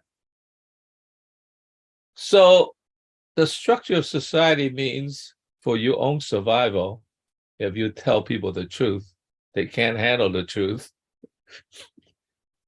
There's a teacher evaluation. They always threaten you with a teacher evaluation. And because the economics of it means that, like we have to get the number of people in the class to justify offering the class and so forth. Okay? So there's one structure that already works against you. If you don't please the people, they will vote against you. But on the other hand, you have the duty to tell them the truth, right? And I remember at one point I told my students, those who give you an easy gray pretend to be your friend, but they are not your friend. They just want to survive. And you won't know this because it just feels good. The psyche says, oh, that's great. I am way above average. Not just above average, I'm way above average. Oh, that's good. And so you won't know this until you get into the real world. And they don't care. And you will soon find yourself working as a cashier in the grocery store, if you're lucky. And those that are willing to tell you the truth, at least provide your avenue how you might improve yourself or get out of the business or do something else you're adequate for, right? In time to save yourself. Because you're stuck in some podunk village somewhere, working at a grocery store. And only then you realize, dang, they lied to me. So I of course, this got back to the chair that I said such a thing. She's a decent chair, by the way. And she wrote this nasty note to me, thinking that I was slamming her. And I wasn't. And then she hesitated and she said, oh, God, I wish I didn't write that note to you. Could you not read it? I already read it. All right. But I wasn't that troubled by it. I mean, I was a little bit pissed off. I wasn't that troubled by it. Little did she know that before that happened, I had nominated her for an award of excellence in of a manager. Mm-hmm. To the dean, a beautiful letter, and all of it I believed in. And then only later she found out that I had done so. So it certainly wasn't directed at her, Mm-hmm. right? But nonetheless, her psyche began to act up like, oh, you're talking to me? Right? You not know I have the power to fire you? I mean, this is a treacherous water we're working in. Yeah. Because nobody wants the truth. They just want a temporary ego boost so they could sustain themselves. And I could sort of understand that, there's so much pressure in you. You do just want to, you need that day in the spa to make you feel good. So I think that's the problem we have. Once psyche, what psyche, I think is a good thing, but psyche could also go off in the wrong road. And I think that's an additional part. And I'm not sure how many animals at least have this deep relationship with the psyche. I'm sure some of them have psyche, but not so bound to it that it needs constantly to be fed and complemented, right? Without seeing the long journey. They just want the short journey. Oh, this feels good. Let me just eat some more candy. So I think it's related to what you're saying. I'm just leaving it as a question, and that's the difference, I think, between modernity and the classics, because it hasn't gone off the rail, and we have gone off the rail. Thank you, Phil. Sharon, go ahead.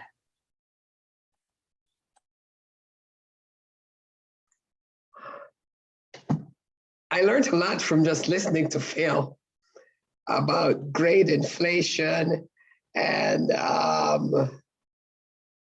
not actually representing the performance as it is. And where I come from, that doesn't happen. You get told very quickly if this is not for you, because the stakes are too high. So I am listening with a great deal of interest. And you know, they tell you from the time you come in that in 6 months, if we don't think you can cut this, you're out of here.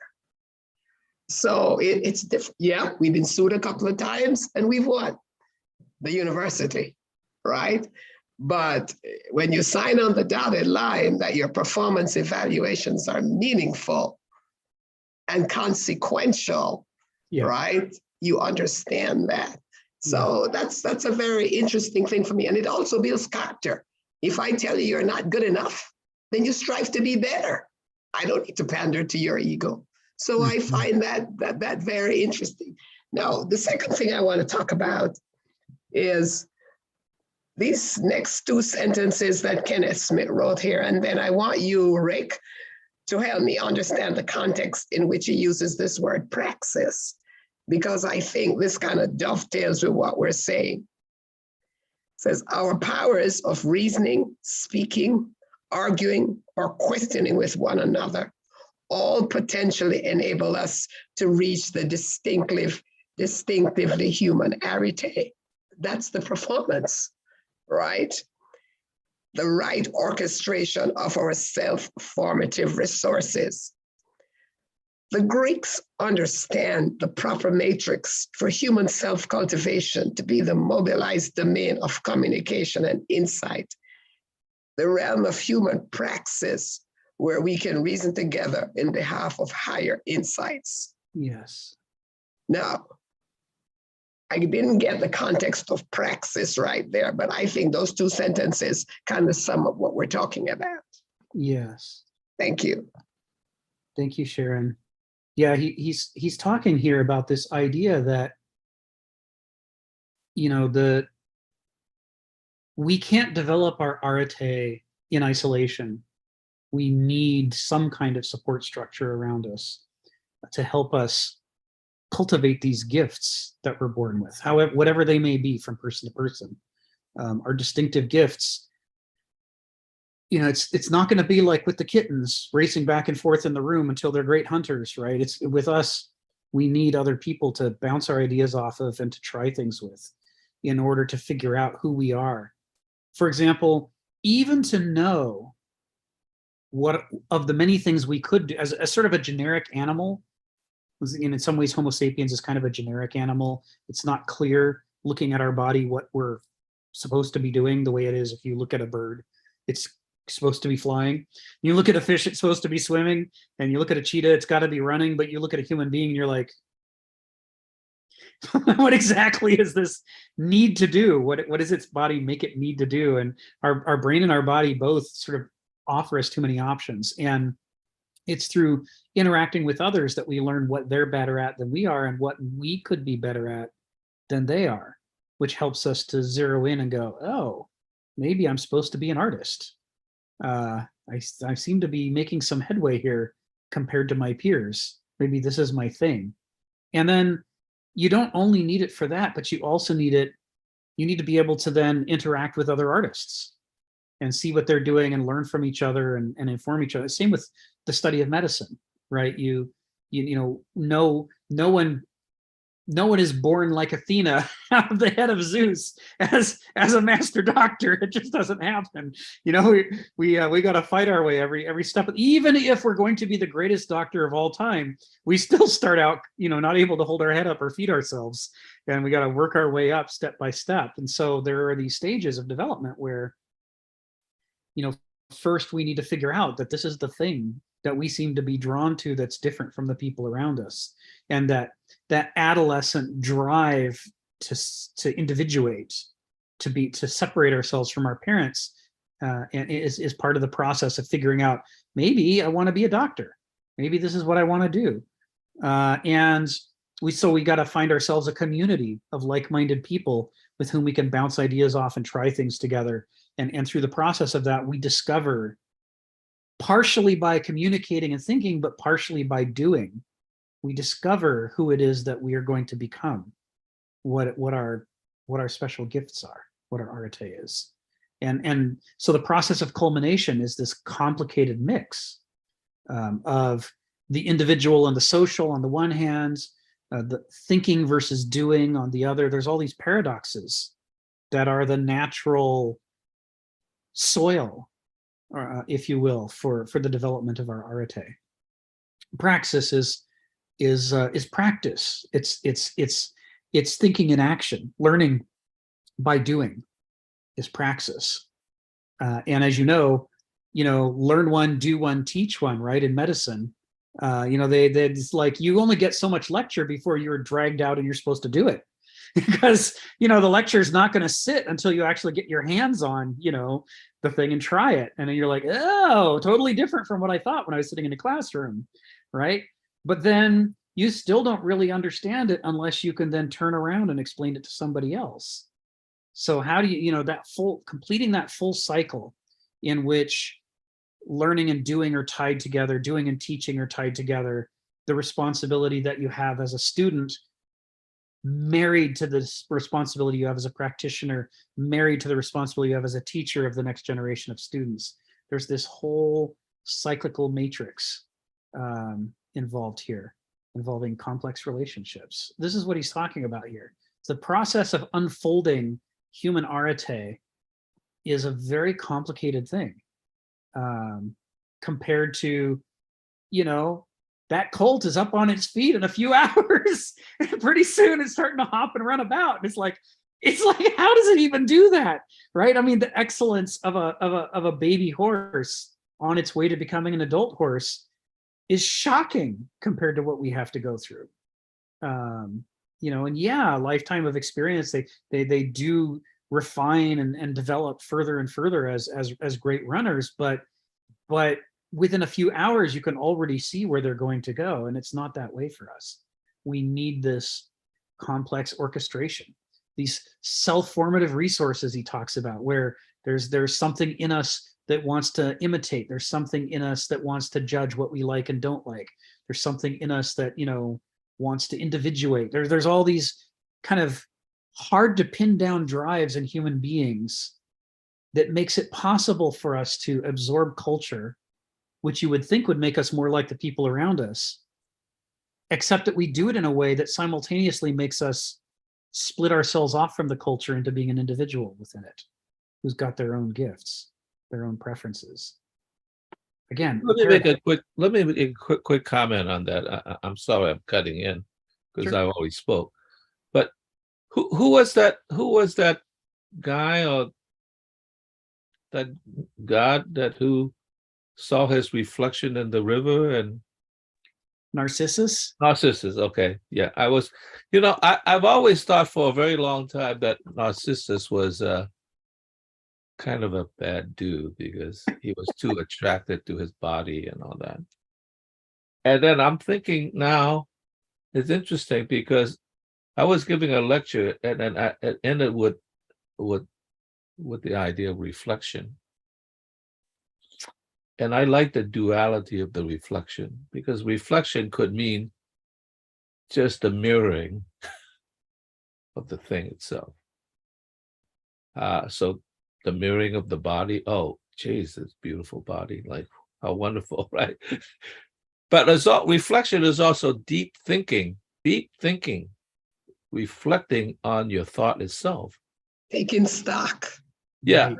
So I think now I kind of think of that as a holistic cycle a little bit more. I'm still a little worried about Narcissus being too attracted by the body, but I'm not discounting the body quite as much as I used to, because I think human beings, because of the psyche, it's trapped in both worlds, right? The world of the physical being that you have to deal with, right?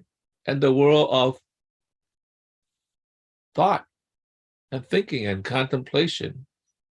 So we live in a world that's both ideas and the physical world of reality. So I'm not going to like cross him off now totally, because that is part of what existence is about. So, Right. so I have revised my thinking a little bit more.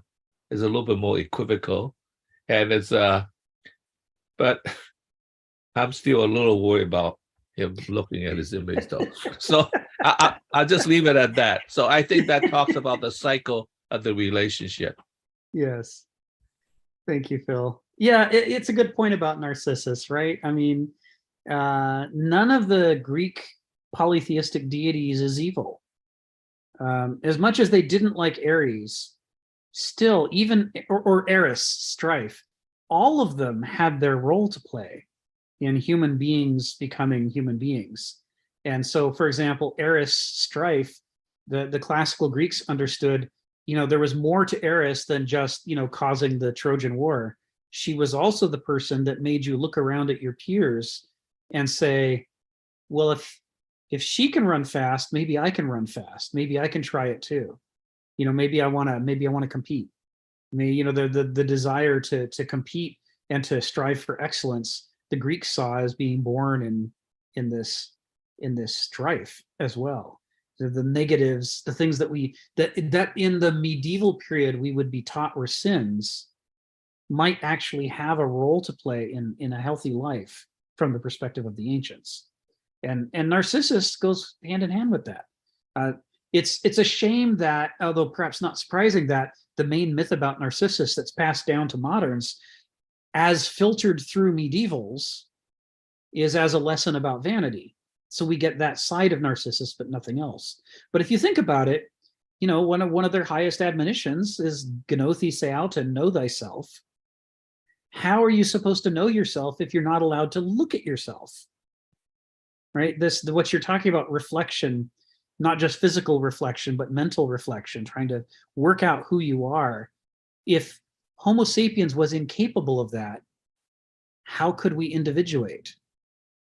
Since individuation requires us to, as he says, orchestrate our self-formative resources, right? Forming ourselves where we are both the former and the matter being formed.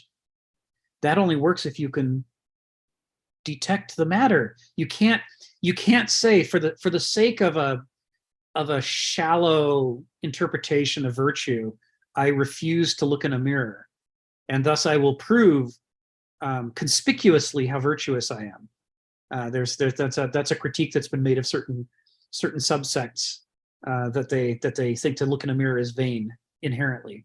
And so they go out, with their hair in disarray, but, also maybe with a booger hanging out of their nose, or, some other untidy, unkempt thing that would have taken a moment to clean up. And instead they walk out there and distract everybody around them as a show of kind of false virtue. They're not doing even the minimum basics required to get themselves kempt. And I say that as somebody who's, look at my beard. I'm often unkempt. So I'm not trying to, diss on unkempt people. I am one. But, to cultivate yourself, to try to develop arete so that you can be good at something and contribute to the world, requires being able to look at yourself, right? As Kenneth Smith likes to say in his metaphor, we have to dislocate the joint of the mind, so used to articulating in directions to look outward, so that it gets this new dimension of movement that allows it to turn back on itself. And you can reflect on what's happening inside your mind. And your mind then becomes a proper subject for discussion and debate and cultivation. And that's how you cultivate your character, through doing this thing that to most animals would be unnatural. So yeah, Narcissus. Before you mentioned that, Phil, I hadn't made the connection between Narcissus and Gnothe Seauton, so thank you for that. Stephen, go ahead. Yeah, so I'm going to bring up a point about something that just gets left out. It was there in the church. It was probably observed in what they had as a class system. But this I hear everywhere, and I'm hearing it everywhere. Yeah, I hear people saying, well, isn't the greatest thing about using our minds is to get what we want? Steven Pinker, when he tried to define rationalism, which I thought was an absolute botch operation, reason is that sort of faculty that helps us get what we want. I forget his exact words. I've even heard Rick say that once we've sorted out everything and followed Kenneth Smith's ways and understood everything better, who knows what we can do? God, how many have had that moment? But this is the thing. We live in a world now, the consumer world, which is all about getting what you want. You know, the old pastor would warn his flock, be careful with your wants. Now, the animal is primarily a creature which has cultivated that ability to have a want and to seek out things, but they live with an inherent set of balances, it's claimed. Human beings, unfortunately, experience want and don't stop. If I've eaten one cheesecake, I've just got to have another. The first experience was so good, let's just keep on going. And I was just that quote I came up with there. When God wants to drive a person insane, he grants that person's every wish. And of course, you look at people that have gone off the rails. Hitler, he got what he wanted. He went from a nobody to being master of most of Europe at one stage. And what did it do for him? He was just a drugged out, broken down character where all his dream fell to bits. So remember that one, beware of the wants. Is wants really the highest thing that a human being can do? Right. And I would say, no, our ability is being conscious and looking at ourselves and maybe questioning our wants. Yes. Really? Yes. You know, this is my big question with what a human being is. We won't run along with the ball. I'm a person with certain inclinations. I'm a 17-year-old boy, so you know what I want. But really, did I want to be a human being walking on Earth? Whose idea was that? Was that my idea? I really got to sit down and think about this and ponder on these questions. Right. So is the highest faculty that our government says, when everybody gets what they want, when we can all raid the cookie jar and eat to our heart's content. Okay, that's the highest product of Democrat politics at the moment, that raiding that cookie jar. Here, kids, all the cookies you can eat. Delicious. Yeah, sure. Thank you. Thank you, Stephen. Yeah, Kenneth follows in the footsteps of Heraclitus. And in this, I do too. When Heraclitus says, it would not be better for men if they got exactly what they wanted. We one of the ways in which we've gone, our the expression of human character, which is different from most of the animals, is that it is so easy for human beings to want, desire, even just crave the things that are least healthy for us. So the Greeks were the more philosophical among the Greeks were skeptical about the prospects that we could solve all the world's problems by all getting what we want. They thought there was an enormous burden that had to be placed upon this of trying to sort out whether our wants were healthy ones and learning to sift among them. So yeah, I'm with you, Stephen. And I'm not surprised I misspeak from time to time on this because I'm a modern, right? I'm trying to fight these reflexes, which are like the cookie jar. Like, what could be better than the cookie jar? Isn't that what modernity is about? Being advanced means you get the cookies. So yeah, I appreciate the check. So Donald, go ahead, come off mute.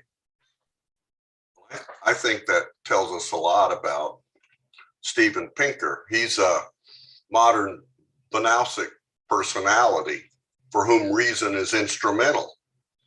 From his view, it is quite clear that reason is there to help us get what we want. An heuristic view, a Greek view, would be reason helps us to know what we should want. You know, it arises from that knowing ourselves. And it's not just reflexive self-consciousness. We should have, you know, tragedy, drama, mythic, whatever.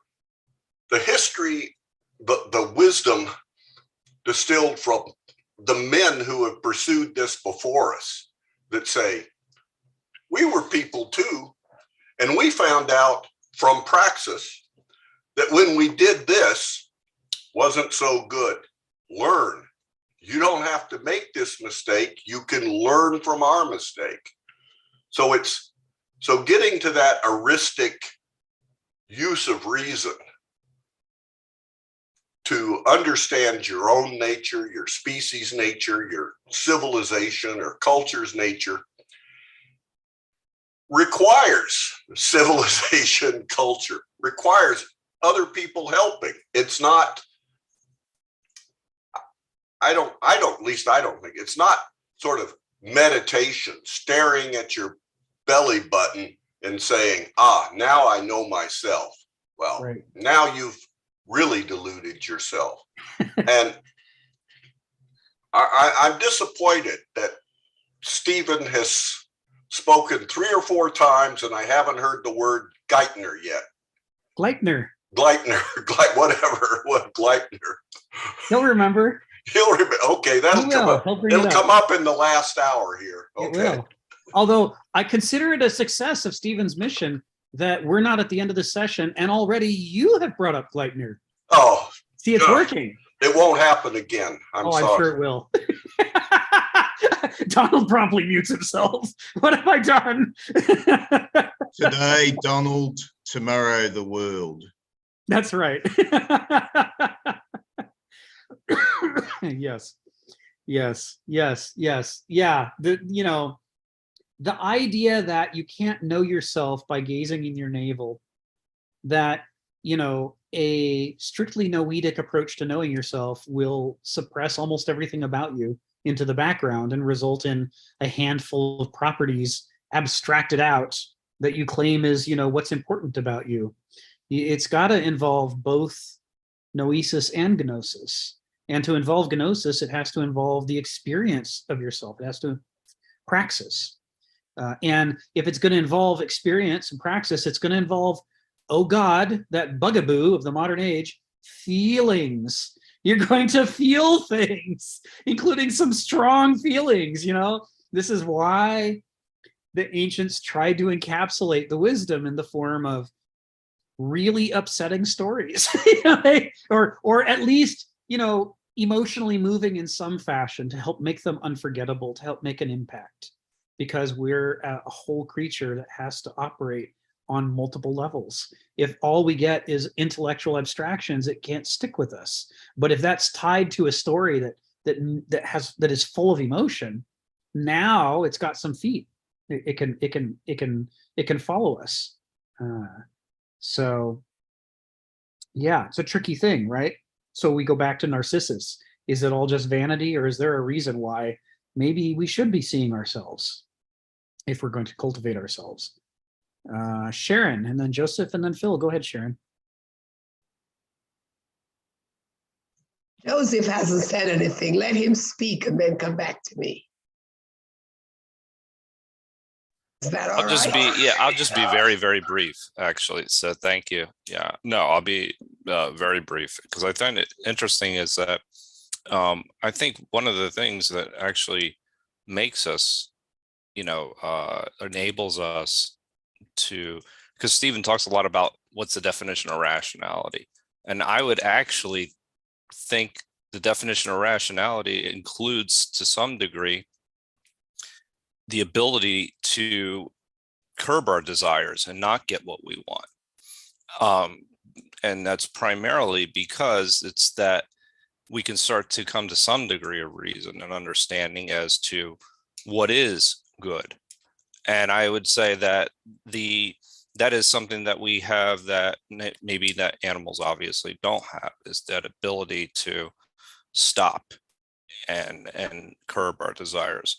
And if we got what we desired all the time, that would actually be irrational, because I think that there's a actual degree you would suffer more than anything else. I mean, it would be a total lack of temperance. I mean, that's the and this is where the idea of virtue kind of comes in, and something that transcends kind of human reason in and of itself too. So that's the higher good, the way I look at it. So that you have virtue and then you have reason, and then you can come to that, but it's still, you're not relying solely on reason, but it's part of the process anyway. Yeah, that's a good point. There's some interesting features of reason in this regard. One of our problems in English is, what do we mean by reason, which is Stephen brings up a lot. Are we talking about Verstand, or are we talking about Vernunft, which is a very different thing? Or are we including Begriff and allowing Begriff to be one of the things that we might talk about as reason? Certainly, if Vernunft can't be what it is unless it's including the gnosis that Verstand repels, then Begriff can't be excluded from the discussion of what counts as reason. So there's an interesting quality, if we restrict it to Verstand, the level of the abstracted intellectual, there are some interesting qualities that emerge. And one of them is that, as Hegel says, we develop it by negating our Begriff, by pushing off and scapegoating our experiential emotional life and saying we're going to put that behind us as a child's thing, and we're going to live this adult life of reason and logic and so forth. And we do that by trying to liberate ourselves from our feelings and experiences so that we can reason in their absence. But ironically, because of the very nature of Verstand, the foreground-background problem, among the things that get suppressed into the background are our feelings. And because we don't see them, we're not in a position to be in control of them. After all, we don't know what the hell they're doing. We've disconnected ourselves from them. They can do anything they want now with us. Now that they're invisible to us, they can have their way with us. And so you find this weird conundrum, this contradiction, where some of the people who most identify as intellectuals, and who anybody would say, yeah, that's an intellectual, are some of the most emotionally immature people you'll ever meet.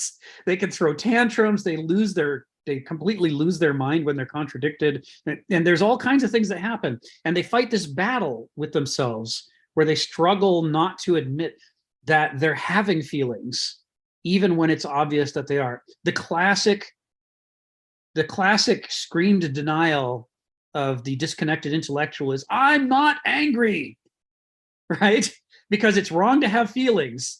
So I'm not angry even if I'm yelling it. It's like, this didn't make me angry, you made me angry by pushing me, is usually the way that they try to weasel their way out of that. But what's happening is, because they are not connected anymore to their feelings, the feelings have moved out of their conscious mind where they have some free will, and down into their unconscious mind where their unconscious is doing whatever the hell it's going to do. And the unconscious always tethers the conscious, whether it likes it or not. And this is something that is a contradiction built into Verstand. It's the only way that you can get your emotions under control is through Vernunft, where you are able to access both your feelings and your thoughts, not pretend that one of them isn't happening, and use them to critique each other.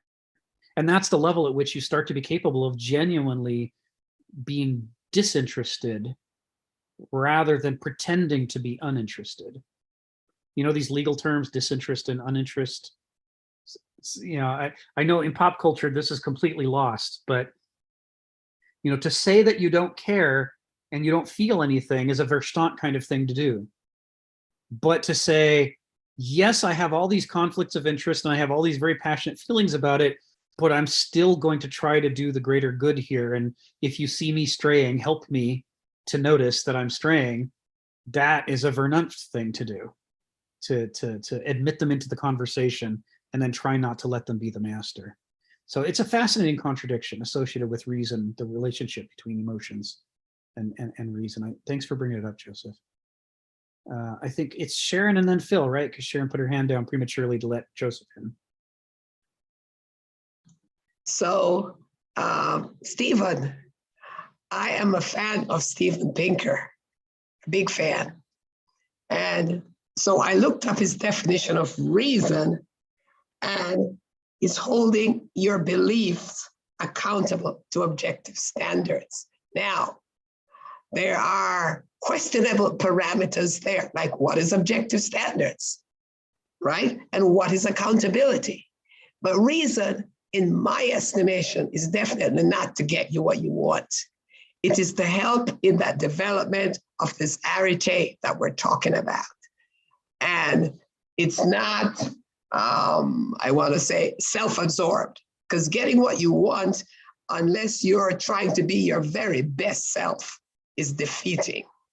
The process of just getting what you want doesn't help. Okay, yeah. Could you type in the quote? Yeah, I'm most interested. Thank you. Okay, here it is. This is the one I like the best. Enlightenment Now, the case for reason, science, and humanism. And I'm on page 8. Yeah, I just can't quite recall the quote. Yeah, I was trying to look up Steven Pinker's opinions on reason. So it's the way you hold yourself accountable to whatever standards your culture allows. Okay. It's very Kantian, right? That definition is very Kantian. Kant wanted to disconnect reason from tradition and feelings and all these other things and make it account for itself. So Pinker is bringing a Kantian definition. The challenge in English is that we don't have words to distinguish between Verstand and Vernunft. And so whenever we talk about reason, especially when an intellectual talks about reason, we have a tendency to play the no true Scotsman game. And in the no true Scotsman game, we shift back and forth which kind of reason we're talking about without admitting that we're doing it. And so we will often ascribe to Verstand virtues that actually only apply to Vernunft, right? We'll engage in a Verstand lifestyle, claiming the virtues of Vernunft, which we aren't actually doing because we've wholly suppressed, our emotions and our experience of life from the picture. But then if called on it, we'll say, oh, no, we take everything into account. We suddenly start saying that we're doing a Vernunft thing, even though just a second before we were doing a Verstand thing. And this is always, we said this, I think, in our very first class in this entire series. It's always the challenge with human language is to what extent does it give us the tools we need to accurately be clear about what is our subject that we're talking about. And whenever that's not the case, as is the case with English, when it comes to these modes of thought, we can confuse each other and ourselves really easily, Like, for example, we might write things that make a ton of sense and then go out and live our lives in a very different way that does not conform to what we just wrote. But if called on it, we'll say, well, no, that's what I believe because you can see I wrote it down there. It's a challenge. It's a challenge. And this is why sort of the tack that I take, and I go a little further on this than Kenneth does.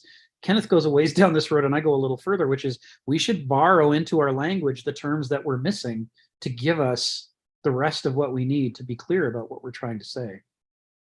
All right, Phil, and then we'll go back to the text. Go ahead, Phil. A quick comment first before I go to my point. Sharon, I think you're being exhibiting false modesty. Oh, I'm just a poor old country girl. I don't know anything about philosophy. But you actually live philosophy, which is actually what the true philosophy is. So stop playing your cover up. I'm just saying this in passing. Uh, what what I want to talk about is that I wonder to what degree is Arate self-cultivated, and to what degree it is really dependent on the culture and the environment that you've lived through, that you learn. You know, I've often said that it's quite shocking to many people that I said I was blessed by the fact that I grew up poor, live in very poor conditions. I mean, like, that just sounds like absolutely insane, but I really believe it's true. Because having lived in those poor conditions and surviving, I realized there was many things that I might have wanted that I didn't need. And that allowed me to sustain myself in a condition of less, because I actually believe that more is the sum total of less.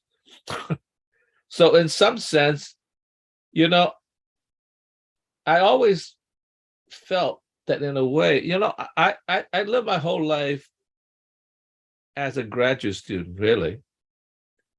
Partly because I actually thought that was the ideal time of my life, because that was something that I just absorb and learn a lot and begin to understand how that incorporates in my life. And as I went out, you know, I'm always surprised. I'm always a little bit concerned, like, well, particularly since I am somewhat sort of counter to the tradition to a certain degree. And I wouldn't say I'm all counter to it, but many times I just see the fallacy of the structure of society and the institutions.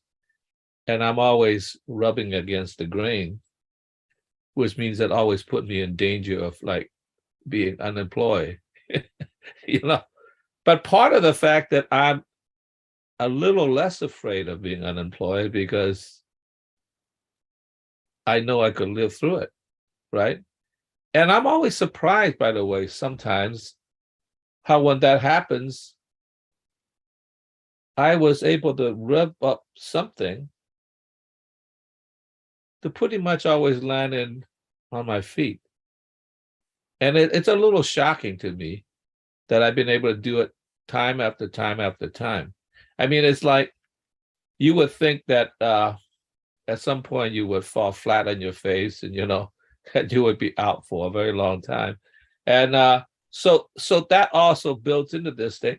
So I think the fact that I lived in China, and that was a very poor condition.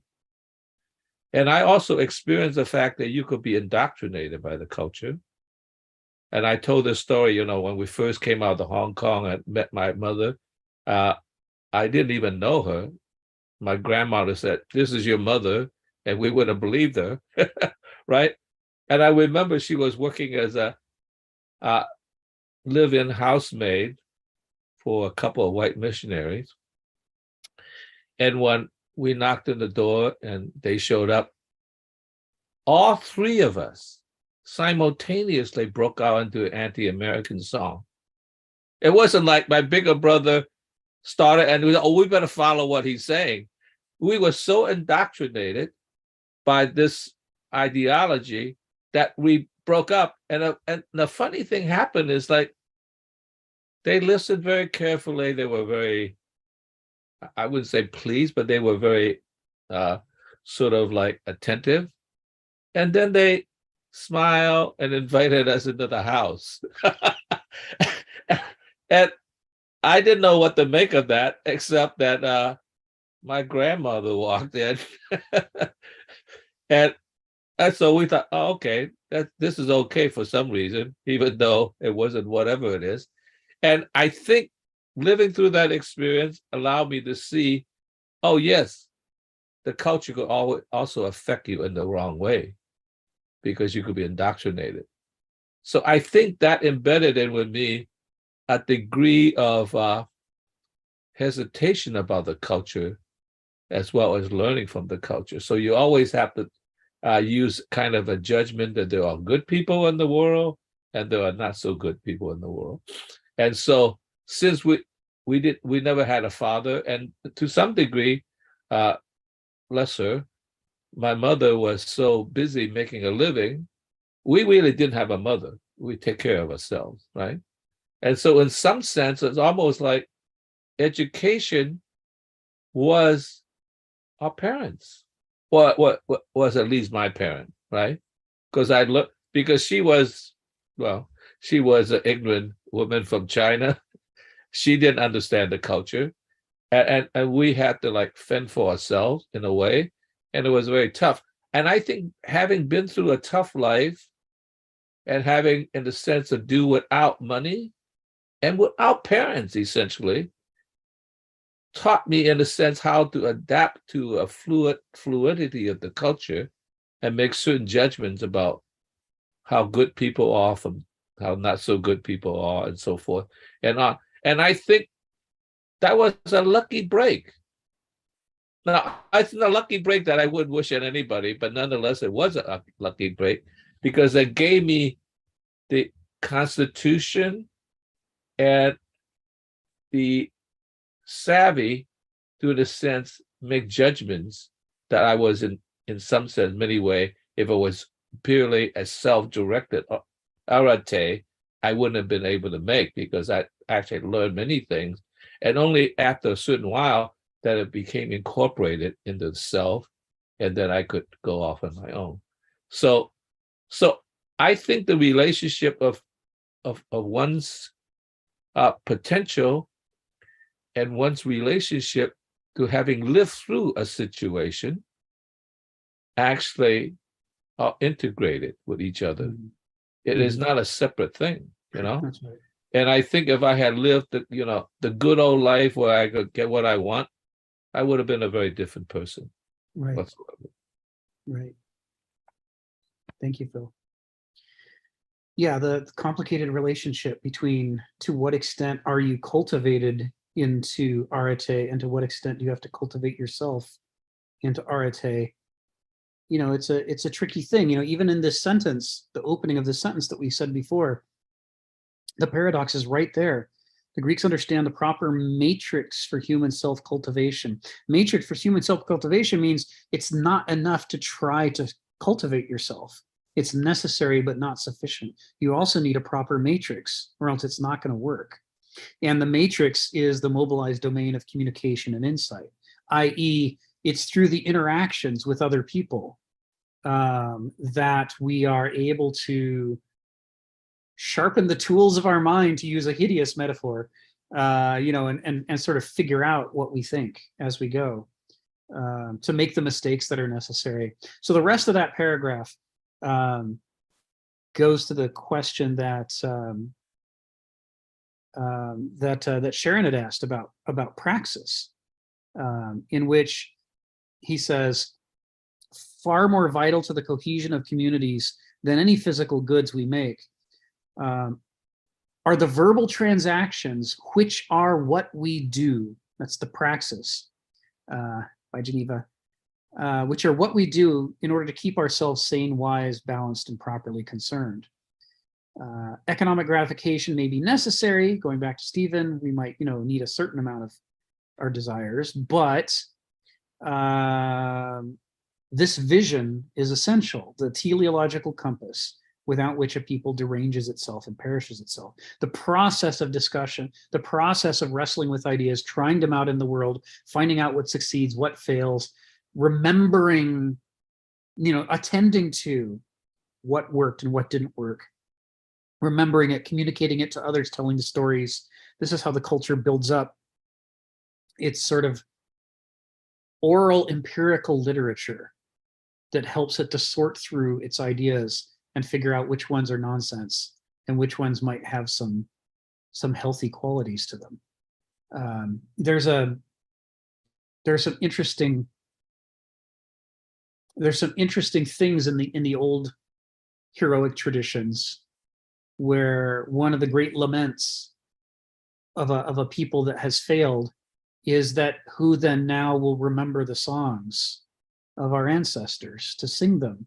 Because if they don't keep being sung, they'll be lost. And then we'll forget the lessons that were learned at such great cost. It's considered to be among the greatest tragedies a culture can experience, that it went through the pain and suffering and learned the lessons, only to then be forced into a position where the lessons couldn't be remembered anymore. You know, like the Holocaust or the gulags or any number. We have any number of things like that. That if a price that high was paid, we want to remember those lessons and not have to pay it again. We want to be able to move forward. We don't want to have to just spin our wheels in the sand and keep repeating the same.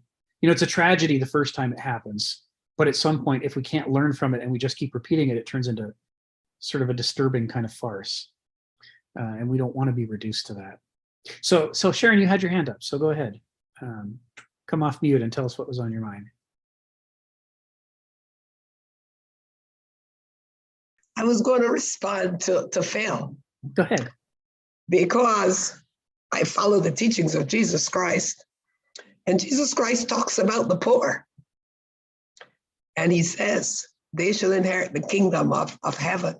Because when you live in abject poverty and you need room, board, and shelter, faith and hope are your friends.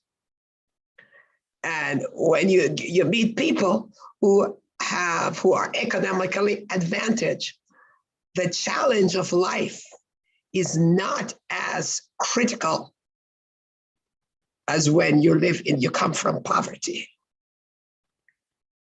My father came from poverty, and he reminded us every day, because he created a situation where we didn't come from poverty. Not only did he tell us, he took us there so we could understand it.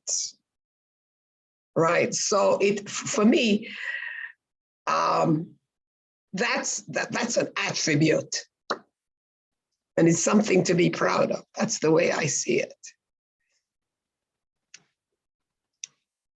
Yeah, there's thank you, Sharon. There's lessons to be learned from these experiences. Aeschylus can say in the Agamemnon that drop by drop wisdom is distilled from pain, but it doesn't have to be, in the sense that in two senses. And the first is you can go through painful experiences and learn nothing and just keep repeating them over and over. That's why I needed 24 years of therapy, because I wasn't learning the lessons from my own painful experiences until I had help, right? The praxis of the dialogue. But it also means that if you have a culture around you to transmit the lessons from other people's pain, then you don't necessarily have to go through it yourself, as long as you can empathize enough with the people who did. So there's ways in which this gets complex, and the complexities are inherent in what Aeschylus wrote, even if they're not on the surface. Because the Greeks, especially in Aeschylus's age, the Greeks loved the dense, chewy sentence that could be unfolded and unfolded and unfolded because it contained layer after layer of meaning. And, you know, you get into the later Hellenistic period, and there's often no reason not to read them the way you read a modern and say, well, they probably just mean what they say. But the farther back you go towards the Archaic age, the more they're trying consciously to pack extra meaning into these statements, and the more you have to unpack them and figure out what they're talking about. But yeah, this issue with poverty or, you know, genocide or any difficult experience, it creates a crucible in which you can learn things that you can't learn any other way. We talk about this a lot in biology and evolution. You know, when people are first learning about the animals as little kids, they learn the stereotype. This is a horse, this is a fish, this is a bird, and they're stereotypical animals. And people who don't ever spend time learning biology, their understanding of animals stays at that stereotypical level. If you say fish, they think of something that looks like the fish shape that they learned, that was on the wall in their kindergarten under F is for fish, right? They're looking at a picture of a perch-like fish, and they assume that fish, that's what a fish is. But if you actually study fish, you find there are so many varieties. I mean, a manta ray does not look like a perch at all, but it's a fish, and a lungfish. And some of my favorites are the gurnards. sea robins, some of which, you know, are bottom dwellers, and their fins get modified so that they can walk on the bottom of the because they're not about swimming around in the middle of the water. They're about moving along on the surface of the bottom, if you will, you know, staying close to it and manipulating it. And some of them come out onto the rocks and sing. It is the damnedest thing. And you're like, okay, this is a weird, your first reaction is, this is a weird fish. It's not normal, right? Because a normal fish is like F is for fish, the cartoon on the wall. That's a fish. I don't know what the hell the sea robin is, but it's weird. But eventually you come to understand that what's happened is you let the abstract category overshadow the reality. The reality is very complex and covers a lot of ground.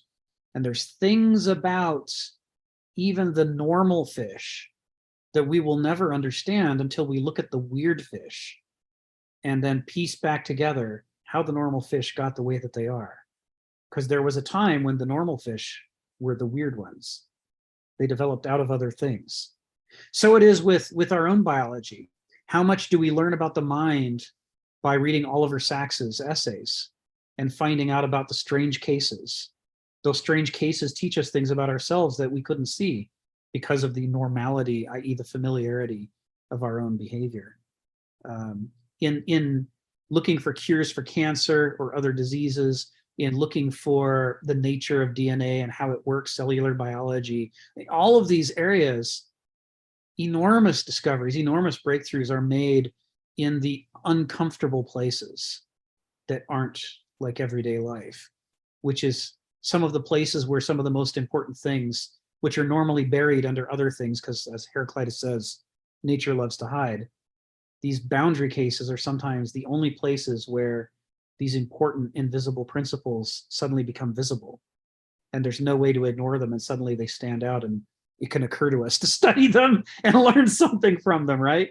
I mean, how did we discover the cell theory of biology?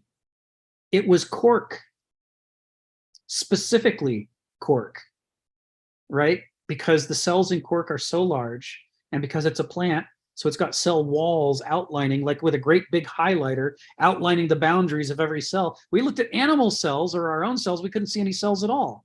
But you look at the cork under those early microscopes and it just jumps out at you, right? So we learned about our own physical structure by looking at thin slices of cork. Now, if you went to any number of Orthodox medieval theologians and asked them, how do you learn about the structure of a human being? They wouldn't have said, go take a thin slice of cork. Not one of them would have said that. No intellectual of that age would have said that, because it's not the place we expect to look, which is why we make the discovery there. So poverty, yeah, my parents dumpster dived. We lived in some serious poverty. I shoveled chicken shit. I did, right? Straw out of goats' houses, reeking with urine and poop. You know, this is part of the farm life. This is part of the rural life. And yeah, I sympathize. I understand what you mean when you say that there are certain breakthrough discoveries you can only make about yourself through deprivation that you can't make if all you've ever had is plenty. Stephen, go ahead. Yeah, getting back to Steven Pinker, okay. At the end there, we have holding your beliefs accountable to objective standards. That's actually a great improvement in what I was able to find. That's nice. I'd say rather holding your ideas accountable to standards, like are all standards objective? Okay, yeah, I can, which comes back to dualism. There's a horse in the paddock and I can have an idea about a horse, and I can go back to the objective horse and keep on sorting out whether my ideas are accurate. That's an objective standard. But where rationalism is really going is dealing with idealism, that is abstract values, values which don't really have an objective standard in the world. We're dealing with standards which are purely metaphysical. So I'm sorry, poor Steven Pinker has slipped on the ice again. I've thought about this for years, and I see this as a huge problem that the world that prides itself on the Enlightenment and rationality, as Steven Pinker does. Reason is non-negotiable. If you stand against reason, you are the enemy. You will be confined to prison and then shot at dawn. No, so this is a question. Reason means to measure. When we measure things, we create a standard. The king's foot becomes a standard for the rest of the feet. But yeah, to a certain degree, the king's foot is arbitrary. Yeah, we develop an idea that somebody is tall. Oh, that person is big because they're above an average height, and that person is small because they're below an average. What's big mean to the universe? Does, I don't know, is Rick 6 feet tall, and by the standards of the universe, is Rick big? No. This is it. We're moving beyond just simply objective standards. We're moving to the realm of metaphysical ideas where the standards are themselves abstract. So how do we know which are the correct abstract values, and how do we know which are the incorrect or irrational abstract values? That's my question. Thank you. Thank you, Stephen. So I think we'll save Steven Pinker for the Steven Pinker a series of presentations that I'm sure somebody is doing somewhere. Only because there's so much material to cover here in Kenneth Smith, and you know we're going to be talking about the same issues, but just from a different perspective. So what's interesting is this next sentence, right, where he says, the class of, this is the ancient perspective again, right? The class of policy debating, decision-making aristoi, or aristocrats, to use Aristotle's term, takes its very name from the superlative form of arete, the most excellent. That is, the term Aristos is to the term arete like the name Sisyphus is to the, to Sophos, having taste, he who has the most taste. And in this case, aristoi, to the Greeks, to the classical Greeks, are those who have most cultivated their special talents. So this is how medicine is run. For example, the lab department is not run by an oncologist, and there's a reason for that.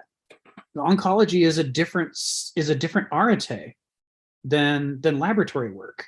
The things that make a great oncologist have some things in common with the things that make a great laboratory person, but a great laboratory person has a whole host of additional skills and perspectives, a whole culture, a whole laboratory culture that is not familiar to the oncologist. The oncologist doesn't work that way or think that way, and vice versa. The same, it gets even more true when you look at other realms. You start looking at physical therapy. You start looking at osteology, ophthalmology. There's all kinds of disciplines in medicine, and each one is so different and so developed that you wouldn't want to have the wrong people in charge of those disciplines. You might in a pinch if you just didn't have enough people. I mean, if the only doctor you have is an oncologist, well, then that's better than not having a doctor. But if you've got a selection of doctors to work with, you'd sort of like to distribute the authority among them so that the things each one is best at is their area of expertise that they're going to have authority over. You see what I mean? There's sort of, what you're after in medicine is to create a network of expertise in which authority is split up without being diluted. You know what I mean? I mean, it's not the case that by breaking up authority over medicine that nobody's in charge. I I mean, it's true that no individual is in charge, but we look at what your medical issue is. And if it has to do with your eyes, we're probably going to take you to the ophthalmologist and not to the oncologist. And so by doing that, what we find is that the expertise and authority about the eyes is concentrated and focused every bit as much as it would be as if there was a single tyrant in charge of all of medicine, the way that some people sort of imagine everything has to be a hierarchy. So instead we get a forest, the number of hierarchies, a number of different trees based on different subjects. We create in medicine a class. We simulate what the ancients were doing by creating a class of aristoi, by saying, you know, in this hospital, the people who are best at each area are going to be, you know, our main go-to people to tell us what to do in those areas. And the result of that is that these differing gifts that they've cultivated then become available to the entire community of the hospital. This is the theory, right, of hospital organization. The Greeks basically thought that all of society should be organized that way, and that it should go beyond medicine. You know, who are the best stonemasons? Who are the best carpenters? Who are the best traders? You know, whatever they're good at, that's the realm that they should be in charge of. That they should, you want to see people who are cultivating the capacity to engage with that kind of taste or judgment that Sharon talked about in themselves, to develop it to the point that they're able not to be prisoners of their parochial experience, not to be prisoners of their abstract ideas, but to equivocate between them in order to develop this judgment. And that kind of person is the kind of person you want ruling society. Not one of them, right? Aristotle preferred not tyranny and not aristocracy. He preferred a democracy in which the form was that every person in it who was voting had their special areas of expertise and could tell other people about them and be recognized for it, and then lead the discussions on issues pertaining to those areas so that the power structure flowed to where the expertise was. Now, as he says in the next sentence, not all citizens, much less all humans, are so competent to think or rule. Because as we've been discussing, many of them get stuck in the begriff stage and they become douloi because of that. And others, plenty of others get stuck in the Verstand stage and they become banausoi. And those people can't set aside their interests, whether they're ideological interests or emotional experiential interests. They can't set them aside in order to equivocate between the functions. And also they tend to be lopsided. They tend to be all one and not the other. And whereas what you need to engage in this kind of judgment is both being used against each other to keep yourself in balance and to infinitize yourself. So you see how what he's done so far in chapter 4 is trace this whole pedigree of ancient belief systems, from nature as the source of truth and as this realm of becoming, through the differential gifts of human beings and the dangers for human beings of not being cultured correctly, where it's even hard to define what correct is, but we see the incorrect all around us when it's happening. And that what you're wanting is a way to lean into strategies for the culture that will both allow individuals to develop their arites and then organize society in such a way that those arete, those different arete, are being able to be harnessed for the good of the community, that the whole culture can benefit from the talents that people have. And the discussion here throughout is leading up to this idea that there's no easy recipes for this. There's no simple rule you can make for this. It's a very complicated thing that sort of requires our whole intelligence to be engaged at all times in order to adapt to the changing circumstances of life and culture. This is very different from saying, we'll get a majority together and they'll vote on what the law is, and then whatever that is, we're all going to do that, and that's it, period. That's how it's going to work. Modernity says there will be one template and everybody will be subjected to it. And this is why Kafka made a whole living writing these horrible parables about what it's like to live inside a giant machine that doesn't care who you are, or what you're good or bad at, or anything. It just stamps out its results in a mindless, mechanical way, regardless of the actual needs or purposes of a culture. This is a critique of modernity that modernity itself would never normally want to make. For countless reasons, it wouldn't want to embrace any part of this. But to an ancient, looking at how we're structured, it would leap out at them. Why are you doing these things? Why do you treat people this way? No child left behind. What are you thinking about? The same, and it's like everywhere we turn in modernity, everything is structured in almost perfect opposition to making possible the conditions that the ancients thought were the very most important to the success of Homo sapiens. They would be baffled and bewildered. Phil, go ahead. You got your hand up.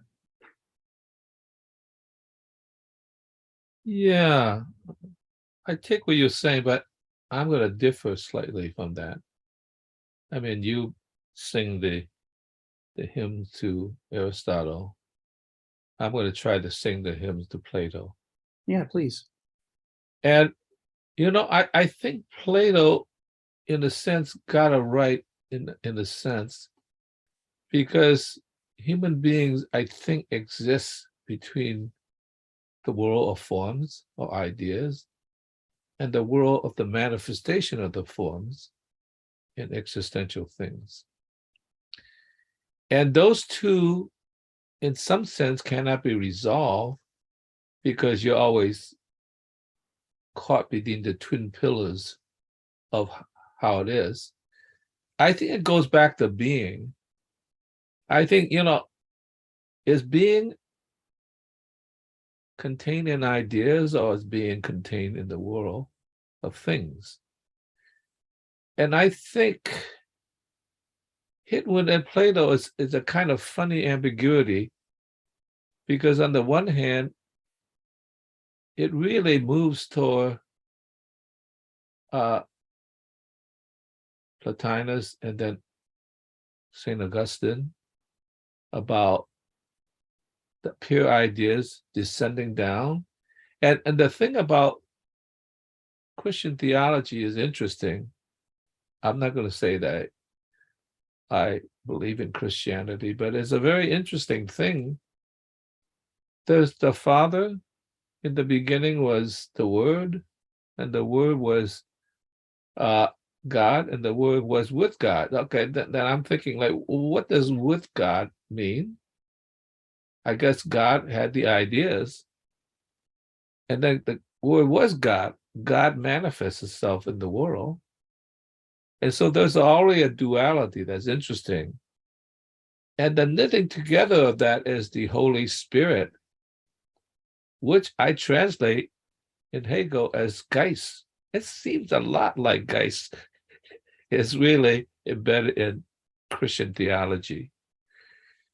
And I'm thinking, then you go back to Plato and, Plato was existing in this duality, but he held in high regard mathematics.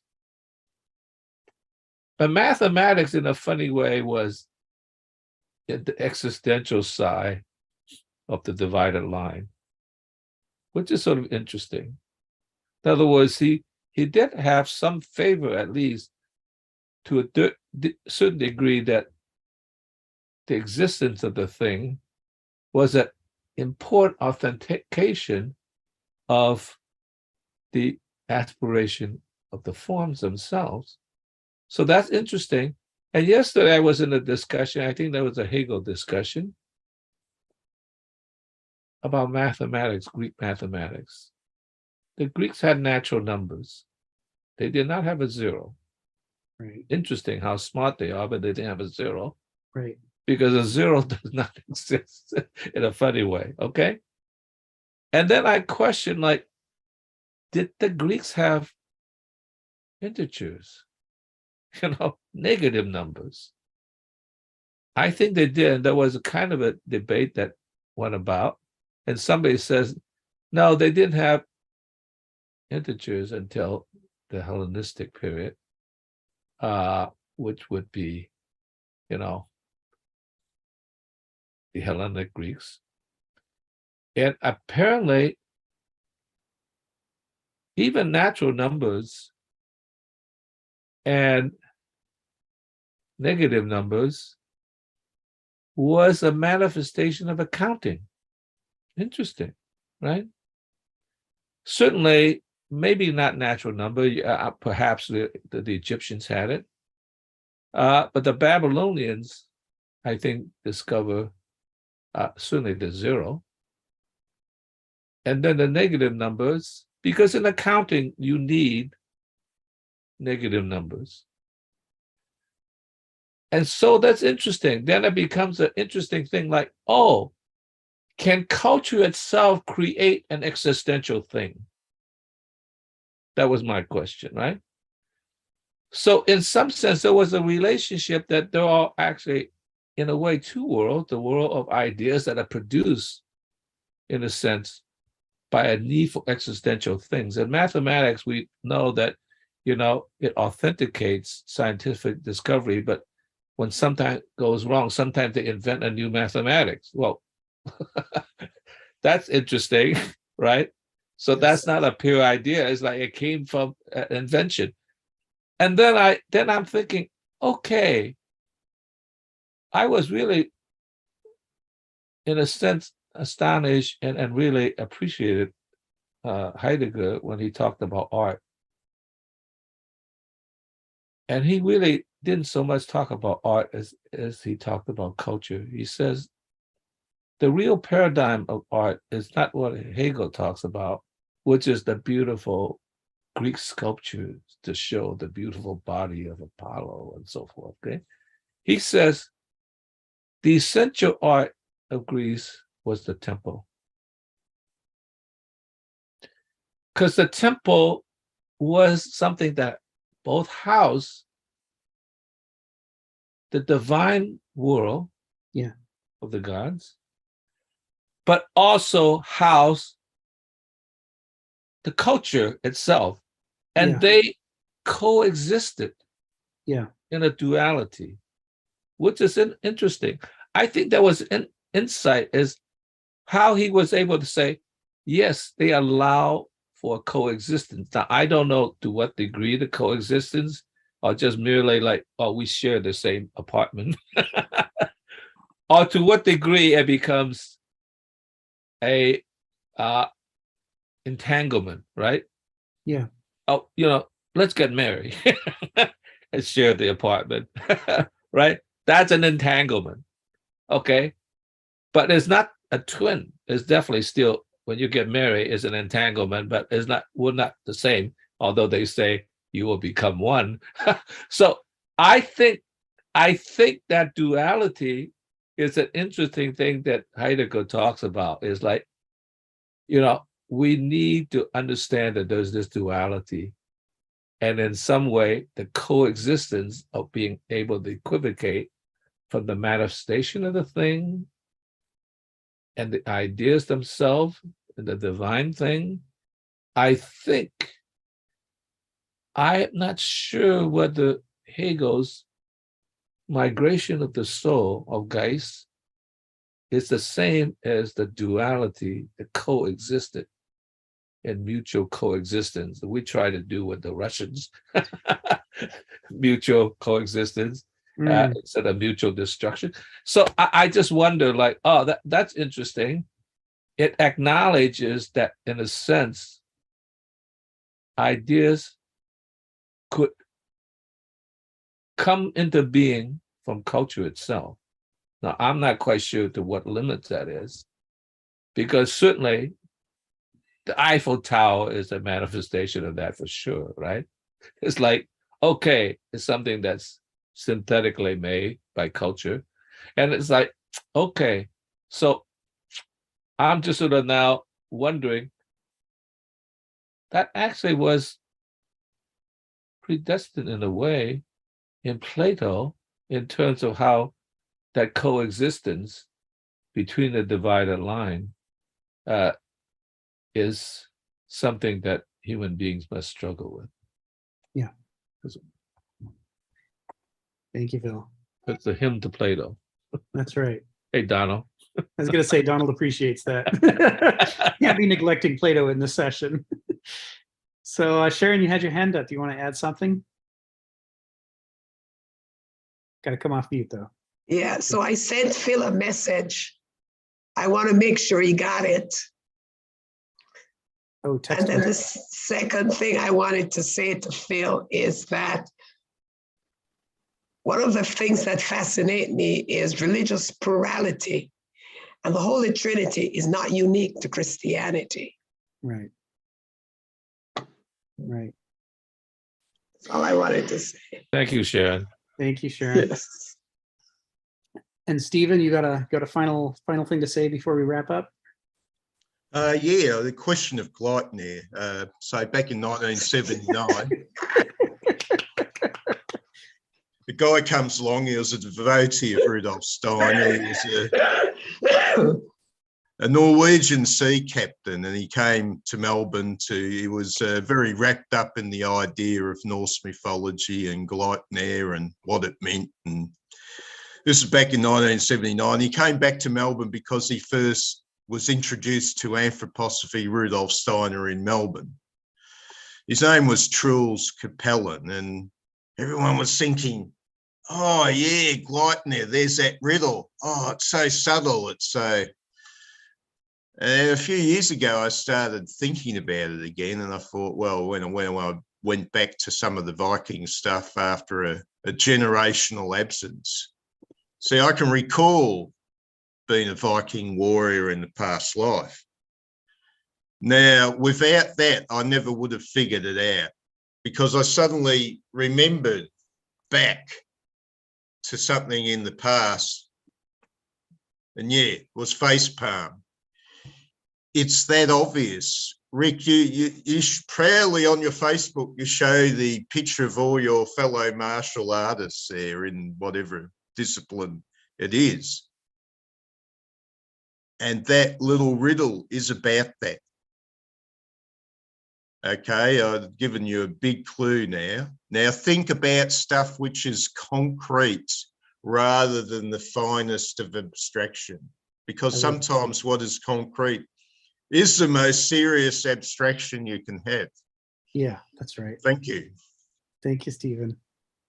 I'll work on that this week. And with that, we'll wrap up. And I think next week don't forget rationality.